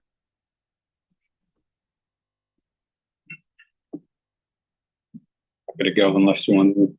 I'd love to hear your thoughts before I go. Sure. Okay. Yeah, absolutely, yeah. So yeah, I again appreciate all the public comment. We really took extra time to make sure we got that. I want to say a lot that no matter what we do, no matter what option we take going forward, we're making sure that folks experiencing homelessness either have shelter space or a public place to be. No matter what we do, that's what's going to happen. And so we just have options going forward on how to ensure that. I think an excellent point. We do think citywide. We obviously heard the most about the MLK area. That's certainly the largest encampment at the moment. It's in my district, as I say, I walk every day for about 10 years down there. And I don't think we could ignore that area has been growing substantially, and the impacts it has had on the neighborhood and the people around it. I personally can't support a full repeal. To me, it's too extreme. I think we need to find a middle ground. Again, we're going to make sure that folks experiencing homelessness have shelter or public space. But I do think we have to take into account the needs of everybody in the city, the impacts on environment and ADA access, and the entire population. One thing that really helped me was we were all provided this book on ending homelessness. It was provided to us by somebody who does a lot of work and advocacy for folks experiencing homelessness. And it's actually a really good read. And there's one section here I kind of wanted to point out. And so the author is basically an expert on the steps that jurisdictions and what we really need the whole country to take on this. But what really won me over is he has a section here about what we call public camping and encampments. And his recommendation actually says, do not legalize them or make them a possible solution, regardless of what you may think about your local lack of affordable housing or current capacity of shelters. Tent cities beget more and larger tent cities as soon as you start down this road, and resolving it longer and more difficult. Before you know it, you're expending oodles of resources on really expensive bandage. Meanwhile, the problem will just grow. Another passage says, do not give anyone living there the impression that claiming public space as one's own is allowed or even legal. This makes bringing it to a close more difficult and more likely to be tangled in various legal issues. Everyone has access to public space. If the tent city is on private property, this must be resolved through the will of the private property owner. There's other good things of what to do, which it does say, provide some basic resources, including access to clean water and public restroom facilities. It basically recommends not to go beyond that. So I think the Lakewood ordinance is a good move as well. I think we should, tweak it to address the needs of Bremerton and our specific locations.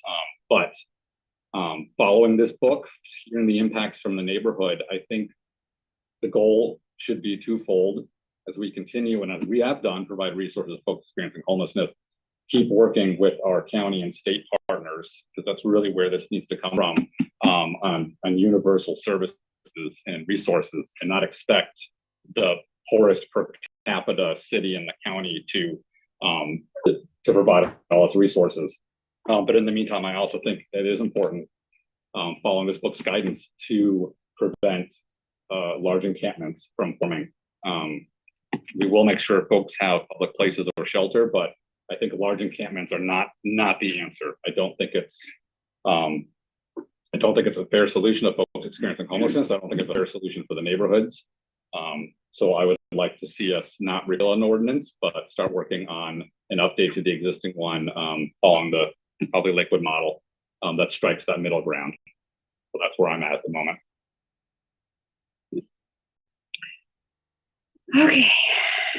I appreciate listening for once.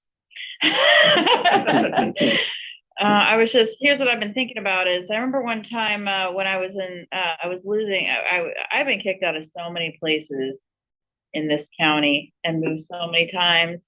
I've lived in a halfway house. I mean, I said this before. I used to live in an Ox house. Got kicked out of there too. But that was because it's hard to get along with other girls. What can I say?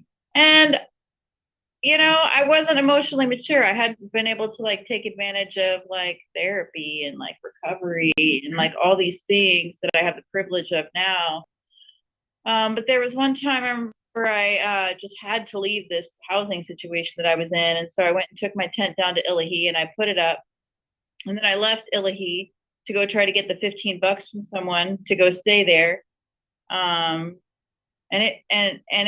by the time I had found $15, I had also found another couch to sleep on. And it was late. It was like 9 o'clock. I couldn't get back into Illahee anyway. So I had to go back the next day with the $15 this person gave me, whose couch I slept on, to go get my tent back. And just knowing the time that all this took place was nighttime. And just thinking about situations like that, like with time restrictions and knowing that we don't have, even if Salvation Army, and I'm damn pissed that we have made these people reliant on this church for services when we have so many other resources available. And I'm sorry for getting angry about that, but we have so many other resources in our community, but they are reliant and centralized on this place right here. And we should be providing more services and making it easier for folks to get those services. But a time restriction has problems too. I would be in favor of making a motion to repeal it at the next meeting and seeing where the vote lies and seeing where the majority vote goes. Or we can reach a consensus today on that because it's an illegal ordinance. We have an illegal ordinance on our books. Why not just repeal it while we continue to work on proper wording? Because that continuation is going to happen. We're not going to have an ordinance next week. Pendleton Place is not a shelter, right? Because you got to apply to get into there. And there's a long process. And even just trying to help some folks learn the process, it's not an adequate shelter. You can't go in there. You can't, like in an emergency, you can't show up at it. I mean, it is like a shelter, but it doesn't count. I don't know. We don't know 100% if the people who are acting foolish and dangerous and harmful on the neighbors over here are unhoused. We don't have any proof of that. And I'm super frustrated by folks whose property rights are not being protected. You know, like there's like, if there's proof that people have crap and weapons and all these things happening on somebody's private property, why is that not being enforced? I don't think there's any laws in the state of Washington that prevent law enforcement from investigating those things. And they know these people. They recognize the repeat customers. So we have a vulnerable group of people on a whole lot of levels, like unhoused folks, children, MLK, they deserve, I mean, like the Marvin Williams building deserves better. Martin Luther King, like a street named after Martin Luther King, deserves better than the treatment that it's being given. And so I cannot, like, in good conscience, like vote for any specific ordinance at this point in time. I will absolutely vote to repeal the one we have. So thank you. That's it. Let me ask Attorney Fennell, are there any penalties the city faces for keeping it on its books if it's not enforced? I mean, for in the next, say, month or two. That's a difficult question to answer. And so obviously anytime that there's a ruling that comes out, people have to take action, and there's time allotted for that. It's not being enforced right now, but there's some language in the Grants Pass case about it being in the books and people and basically in that that being problematic. And so I would say it's certainly, not something that we would want to drag our feet on for a long time in addressing it. But yeah, I mean, and I guess just to offer some of them around here, and this is, if it's a stopgap between like maybe wanting to take more time, but also wanting to take some action now. Our neighbors, Port Orchard, and also amended their code to simply add in a phrase that no camping prohibition will not be enforced if there's no shelter space available. And so it squares up with what's the practice.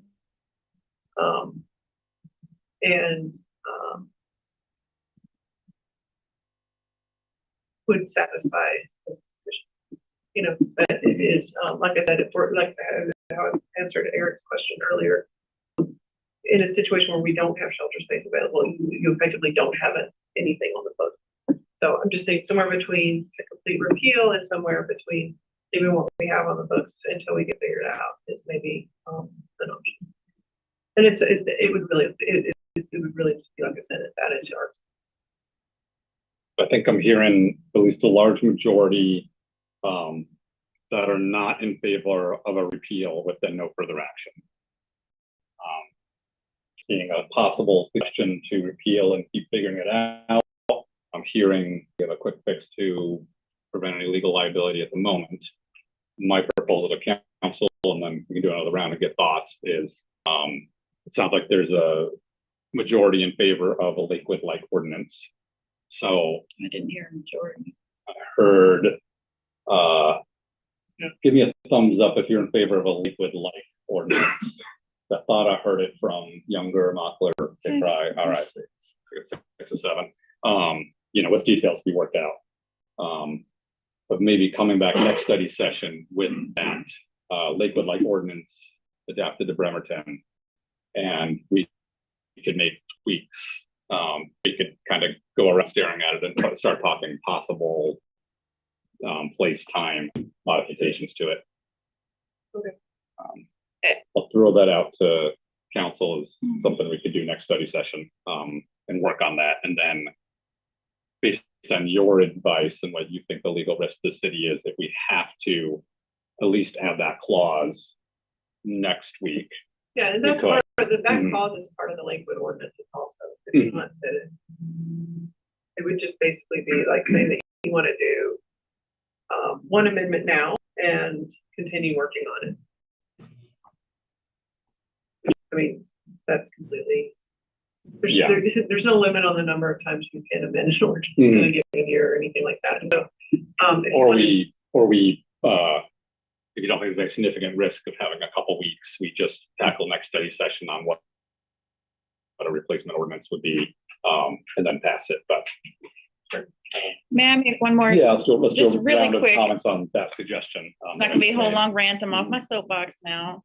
But I mean, not really, like I'll always be on it, but for now, just so y'all know, there are other laws that can be enforced. And they still can be like discriminating against houseless people, you know, unhoused people. But for your comfort, the two that, and I mentioned it before, the two that I've learned that are used in camping situations, which are trespass and disorderly conduct. And so if they're on property, then they get a trespass. So even if we repeal, amend, whatever, that doesn't change. That's an overarching law that the police are using now to cite houseless people. Okay, that's property rights right there. That should be something that's enforced. The other one is disorderly conduct. So if they are on a right of way, blocking a sidewalk, and they don't move when asked to, that's disorderly conduct. So that's another way that can be regulated. That is a tool that may or may not be being used like it should be right now. And I'm I know the chief's opinions about compassion and so on, but I really would love for him to be part of this discussion, because although sometimes he and I may not see eye to eye from a value point of view on this issue, he does have good perspective and data that needs to inform us on how these things are being utilized, how these tools are being utilized, and where he feels like he can't utilize them and why not. You know what I mean? I mean, I'm willing, I remember you saying you changed your opinion about something recently, and I've changed my opinion about listening to police. So we're not doing Robert's Rules of Order, are we? In a study session? I reject that. So, oh, brother. I've said all I need to say on the issue. I'll go ahead and take lead for now. Any other comments, Fry? Yeah, I don't have it in front of me, so does the Lakewood ordinance include the one 1% or 1/10 of 1%, whatever it was, that goes to shelter services? Yes, it does. It does? Okay. I'm in for that one. All right, thank you. Any other comments, council? Yeah, Mockler? So, Let's go Mockler, then Younger. Oh, sorry, you did. Maybe another couple of pandemics and I'll get it. Council President, would you please convey to Vice President Chamberlain my admiration for her remarks? I would be okay with amending the ordinance next week to say if there are available shelter beds. I really don't like the idea of being unconstitutional. And if we do that, then we have to schedule now a number of study sessions that are devoted to actually coming up with an ordinance, which would mean we'd actually have to have some shelter. Yeah, that's about it. Younger? yeah, I'm a little puzzled and I'm a little concerned. That's just, if we do what's proposed, it really achieves nothing. It gives the people on MLK Way no relief. It doesn't, because we don't have enough shelter space. Councilmember Chamberlain mentioned there's these two laws on the books that can be applied for whatever reason. I'd love to hear the chief police perspective on it. They're not because we have MLK Way situation happening right now. So I can explain some of that if you'd like. go ahead, because yeah, go ahead, please. Yeah, the trespass was in reference to property. Yeah, I understand. When, and that actually is not uncommon.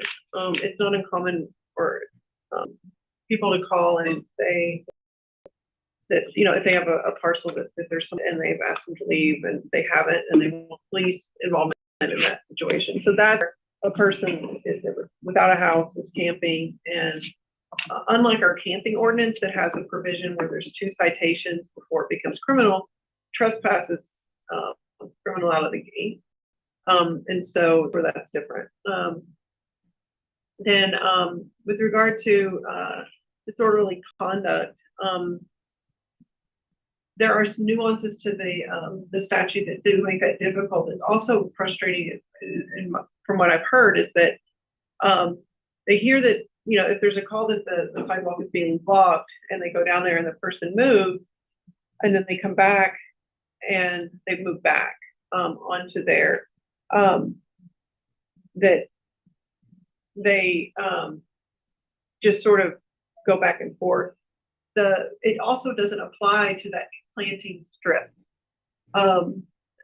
That portion of the right of way that is not either the roadway or the walkway, because the disorderly conduct only involves obstruction of vehicles or people moving. So the planting strip is an impact. Thank you. So in getting to that, I want to give our residents immediate relief as soon as as soon as possible, while still actually increasing services for our houseless. And not to beat my own drum, but what's wrong with the proposal of dedicating areas that aren't in the right of way, aren't in the planting strips, aren't on the sidewalks, and have designated parts of the city working with the administration? They're going to need to, they're the subject matter experts, which ones would be appropriate. And if they're away from services, in other words, they're not downtown, then it's incumbent upon us, just like if we're allowed to transport them to a shelter outside the city limits, because that's the only available shelter, that would be a reasonable requirement for the city to do so. I think it would be a reasonable requirement if the place that we choose, the public space for them to use, if that is not near the services they need, then we kick in or work with Kitsap Transit, provide shuttle service so they can get to their services. I really want to give the residents I want to give them some relief from this, but I also want to improve the conditions of the houseless and provide the services. There's no toilets. I mean, you know, this would be better than what we have. And just by doing the approach of we're going to take our ordinance and we'll put in this clause, this doesn't apply if not available, that solves nothing because nothing's available. So come on, please. I don't think this is that heavy a lift, and then maybe we can tweak it. But okay, someone else tell me why my solution's wrong, why it won't work. Sure. Quinn Denny. I'm not going to tell you why it doesn't work. I'm sorry, Council President. I'm not going to address Councilmember Younger's question about why it doesn't work. I'm actually going to say that I've never thought I'd say this, but I think Councilmember Younger and the Ninth Circuit are in agreement right now. I think that this is a problem that is pervasive throughout the country, pervasive throughout communities, and the Ninth Circuit is saying municipality and states and federal government, you've turned a blind eye to this problem so much that there's so much litigation coming up through the courts that you need to address this. And so that's why I'm not in favor of just repealing this ordinance. I think that there is a framework of saying, yes, there are issues on both sides, but the government, you have not done a great job. Fellow citizens, you have not done a great job of addressing this really exacerbating issue of mass homelessness in this country. You need to do something about this because what is happening right now is cruel and unusual. And so I'm in full agreement that whatever we do, whether it's time, place, manner, or all three, it needs to be married to smart funding and smart resources where people's dignity can be maintained. And so I think it would be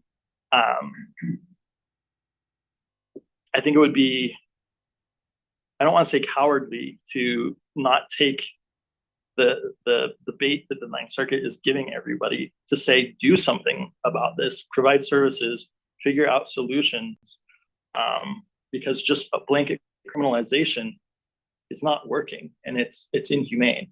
I think it's forcing people's hands, and I think our hands should be forced, and we were elected and appointed to make these difficult decisions and deal with very difficult issues. And I think this is the main one in front of us right now. And it's part of our council goals and solutions, right? Affordable housing. What are we doing funding wise, partnership wise, resource wise to actually alleviate some of the pain and the indignity that houseless folks are facing? And I think we need to strike that balance very similarly to the way the Lakewood ordinance did. You know, just I know we've already done a second round. If anybody else wants to go before I go back to Mockler, and I'll just chime in. I'm not hearing a compelling reason to take one action, then immediately take another. I think I'm not hearing a compelling legal jeopardy of needing to have the clause and then continue at it. So I still think next study session we should start hammering out based off the Lakewood ordinance, and that we don't need to take any action next general meeting. That's me, the Mockler. Hey, thank you. I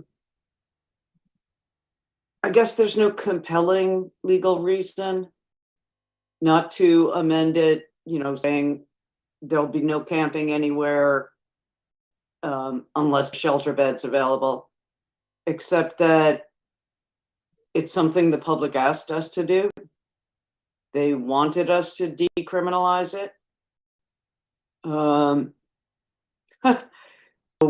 It's not a compelling legal reason, but for me, it's a compelling reason.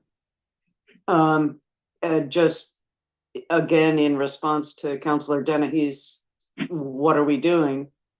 Council goals and priorities was to identify city-owned surplus properties. And we have a preliminary list of 33 of them, one of which I referred to. And to move on to the Kitsap Transit aspect, that site is less than 200 feet from a bus stop on Kitsap Way. And, sorry. No, it's fine. I think is that a point of order on Jermaine Younger? The point of order is not what I said. I didn't say put it on a Kitsap Transit side. I said partner with Kitsap Transit for bus service to get the people to where they need to go. Quite right. And I was going to go on to say that Kitsap Access would be available to them as well. That's it. I really do want to find a solution to this that respects both the rights, that respects the rights of all of our residents, of everybody who lives here. And I have faith actually in this council's ability to do so. So I look forward to starting to hammer it out, and I'm still sticking out for let's change it and then change it again.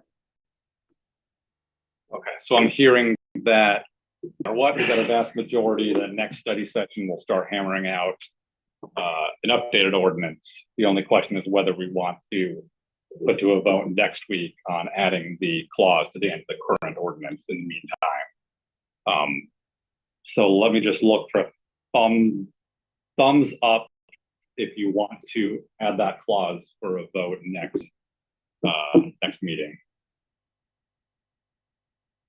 All right, just seeing 1 of 6. So the necessary course forward is we'll pick this up next study session, starting with the draft of the liquid ordinance, see if we can get council comments and feedback into that. And in the meantime, if anyone from the public has feedback based off the liquid ordinance or specific changes they would like to see in there about place, time, clauses, then we can incorporate the next study session. Can I just ask a couple of clarifying questions? Absolutely. Kind of leave drafting. I've heard a couple of things you mentioned about what people like and not necessarily consistency in what they are. I've heard liking the 1% dedication in the ordinance. I don't know that, I think that Liquid might have been acknowledging a previous budgetary action on that, not doing it by ordinance. And so just wanted to put that out, that I don't know that if that would be the right place to put that in necessarily. In that ordinance, you're going to be taking up budget here pretty soon, and can certainly do it then, but I wouldn't see that it's necessarily the right place to do that. But there's the water, protected waters portion of that. But then I've heard some other ideas about right away, maybe right away in residential areas, or right away safe routes to school, or marijuana. And I don't have to have it all down. I'm just asking, like, is there any sort of consensus at this point on like what you want protected and what's going to be off limits all the time? I'm worried it's getting late right now. Okay, If we dive that's into fine. specifics, but yeah. Point of clarification, Sure. I'm not sure if that's, but point of clarification, would we be breaking quorum if we individually emailed you, or we would be? Okay. Yeah, I think we're going to need to talk about it at the next study session. Okay. Maybe you and I can work on what are some direct questions to council and specifics that we can Sure, answer on. I mean, there can be more than one clause. And, I mean, obviously, you can't have maybe everything there, but I can work on it. Okay. And then we can go through some of those suggestions and do some thumbs. Councilmember Frye, yes, sir. Go ahead, Brian. Just a quick point. The only reason that I fight to keep that in the ordinance is because it sends a message. It means commitment. We're balancing out this ordinance, money for services, as well as the when we're going to clear encampments or whatever, enforce the ordinance. So pushing it off to budget means it's a year-to-year decision. And so that's the only, at least I think it does. Whereas if it's in the ordinance, we can always change it. I know, but it's like, this is part of the deal. It's a balanced approach. There's money for services as well as the law enforcement aspect of it.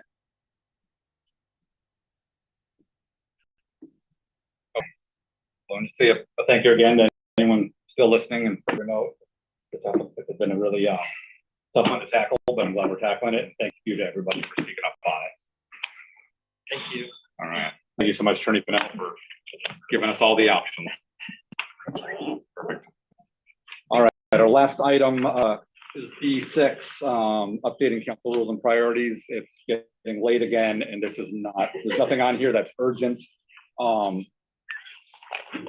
I was hoping maybe real quick to just check with folks who were here, if there was anything that was like everybody thinks sounds great, and then I'll know for next time what to actually spend time on tackling. So just give a thumb, I don't know, raise your hand as I go through if you're not 100% on board as proposed at the moment, and then I'll know for next time.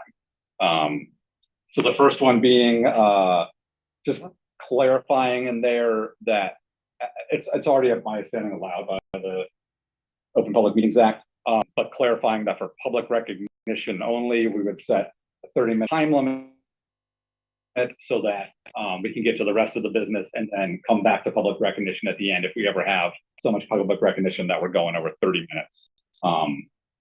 Any hands of any heartburn on that one? All right, not seeing any. Adding for each council member gets up to 2 minutes to respond to public comment that we hear afterwards. So we're not waiting until our council report after an entire meeting to respond to that. Sorry, specifically public recognition, 2-minute response to public recognition. Any heartburn on that one? Okay, see heartburn on that. Write this down so I don't forget. Updating for consent agenda. For a consent agenda, public comment to be written only, to be received by noon the day of the meeting. This would allow us to be able to set individually and then pull an item off consent agenda business if we get something compelling about that item and then have further discussion. So longer, okay, so that one, 2-minute public comment. Updating it to explicitly say, as we've heard, is legally viable, to allow public comment on amending motions at council president's discretion. And not hearing any, sorry, I see a head cock, so let me make sure I say that one again. So we had the case the other week where there was an amending motion made and it was a little uncertain whether we could then take new public comment on that amending motion. Checking with our parliamentarian, Angela Hoover, she said that yes, by Robert's rules and all that, you can take public comment if you so desire, but my understanding is we're not forced to by OPMA. But there are certain, there may be circumstances where that's question or heartburn. I want to talk about more. Question about what you're saying. Yeah. Are we saying public comment when we're looking to, while we're entertaining a change to the motion? Or once we've changed the motion while we're considering it? So that doesn't make as much sense. If you move the color should be yellow, there's an amending motion to move to be a green, there's a second, then the council president could say, all right, let me take comment on it being green instead of yellow. That's probably a bad example, but it seems like if the motion has changed completely, it doesn't seem like you would need public comment during the decision to possibly change it, but if it's been changed, then the public, I feel, should have a comment. Yeah. Okay. Does that make sense? Yes. Like, well, we're just saying, we're just dealing with, are we going to move or not move? I'm going to write that down as a discussion because I see what you're saying. That's going to require more time. Okay. So if the motion on the table has changed, yes, I'd be okay with that. I already know touching the agenda bill policy and all that is we're going to need more discussion on And we're gonna discuss that one. Removing this confusing language regarding committee of the whole. From understanding, this was added way back from former city attorney, and that no longer needed. Sorry, I just got John. Oh, that. Yeah, there's an extra confusing thing about calling study session a committee of the whole, and I just found it really confusing and study session's already defined elsewhere. So, talking to Attorney Fennell, we could just strike that whole section because it really doesn't affect us. But raise the hand if that's any heartburn or confusion. All right, that sounds fine. All right, thank you. I will update and bring some extra stuff for next study session that's not so jam-packed. So I do have a request, Jeff, if you haven't done so already. So we're just here for 4 years, 8 years, or whatever at a time. Lori Smith has been here for 25 plus years. Please run all these by if you haven't already. Why? Because there's always usually isn't why this was always the way it was. And this council likes this current one, for whatever reason, likes to tweak everything. You guys are smiling. You're tweaking everything. And I don't know, it's getting late, but things ran fairly smooth for a long time, but you guys like to tweak it. So maybe just do a check with her. I promise I'm in daily communication with Ms. Smith. All right. And yeah, one or two of these I know needs more discussion after talking with her on some of them. So yeah, okay. Absolutely. Thank you. And be fair to give everyone equal time. Montclair. Oh, sorry, I muted again. Yep. Hey, so I have no particular objection to the 2-minute response to public comment. It was imposing a deadline and requiring comment, testimony or comment in writing. I thought that was odd because we don't do it for anything else. That's all. That's the only reason I wanted to debate that point. I liked it very much, the idea of us being able to respond to comments. Okay, so it was the consent agenda written comment change. Okay. Perfect. All right, any other final, perfect, nope, and I'll just say all these changes are for anyone in the public is watching, they're to get more and more public engagement, public participation. Nothing in here is about limiting public participation. I think all of these have been with the hope that it makes public engagement more effective and opens up the opportunities for more public engagement. So I had to say that out loud. All right, we'll move to general council business. C1, Public Safety Committee Chair Denise Fry. Highlights from the July 6th meeting we haven't covered already. She caught a plane. Oh, perfect. All right, Chamberlain, and I guess you're runner-up if there's anything burning. I'm trying to remember public safety. Sorry. I think there. You talked about. Yeah. So one of the discussions that we were bringing up was the nuisance property code and possibly giving it more teeth. This was in a discussion that was brought up around shootings in the clouds, but then also kind of use that as a tool for other nuisance properties where there is criminal activity. I'm going to be requesting a memo from legal, from Brett. I'm still crafting the language to figure out constitutionality of giving that more teeth and possibly using that as a tool for properties that are not compliance. I think that's the main thing. I apologize. I'm number 3 on that one. I wasn't prepared. Oh, good. That sounds like a big one, so appreciate it. All right, any other regional committees, things? Nope. Go ahead, Mark. So sorry. The Kitsap Trans Board meeting passed their, their version of the 6-year plan that they update. And it provided plenty of planning for Dial-A-Ride in Bainbridge, Paulsbo, Silverdale, and other areas. There's still nothing here. The Citizens Advisory Committee was expanded to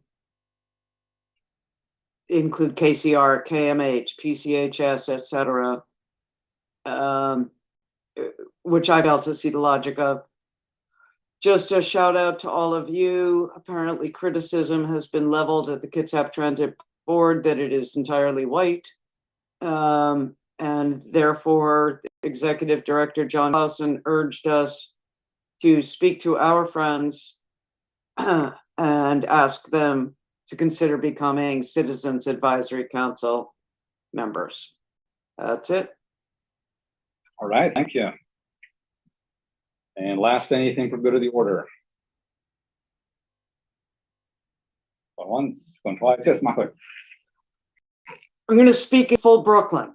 Okay, so one of the things I think we should consider at the next study session, if not earlier, is setting aside $2 million to provide precise granular improvements to residential streets, like a tripling of sidewalks from 2,000 to 6,000 linear feet per year, making certain that there are sidewalks around every park and library, making sure that there are crosswalks, et cetera, near every, did I say park and library? Sorry, park and school frontage, and such other things as council may deem useful in the future. I think we should consider this. The $2 million in REIT that we, so to speak, put a pin in during last year's budget is a sum that we could actually use to advance council's goals and priorities. Okay, bye. I have no objection personally to that in theory as a broad goal. All right. See no other good of the order. I'll just remind our next council meeting is Wednesday, July 9th, beginning at 5:30 p.m. in the meeting chamber with remote option. And with that, thank you all for sticking around so late. Meeting is adjourned. Thank you. On cue. Recording stopped.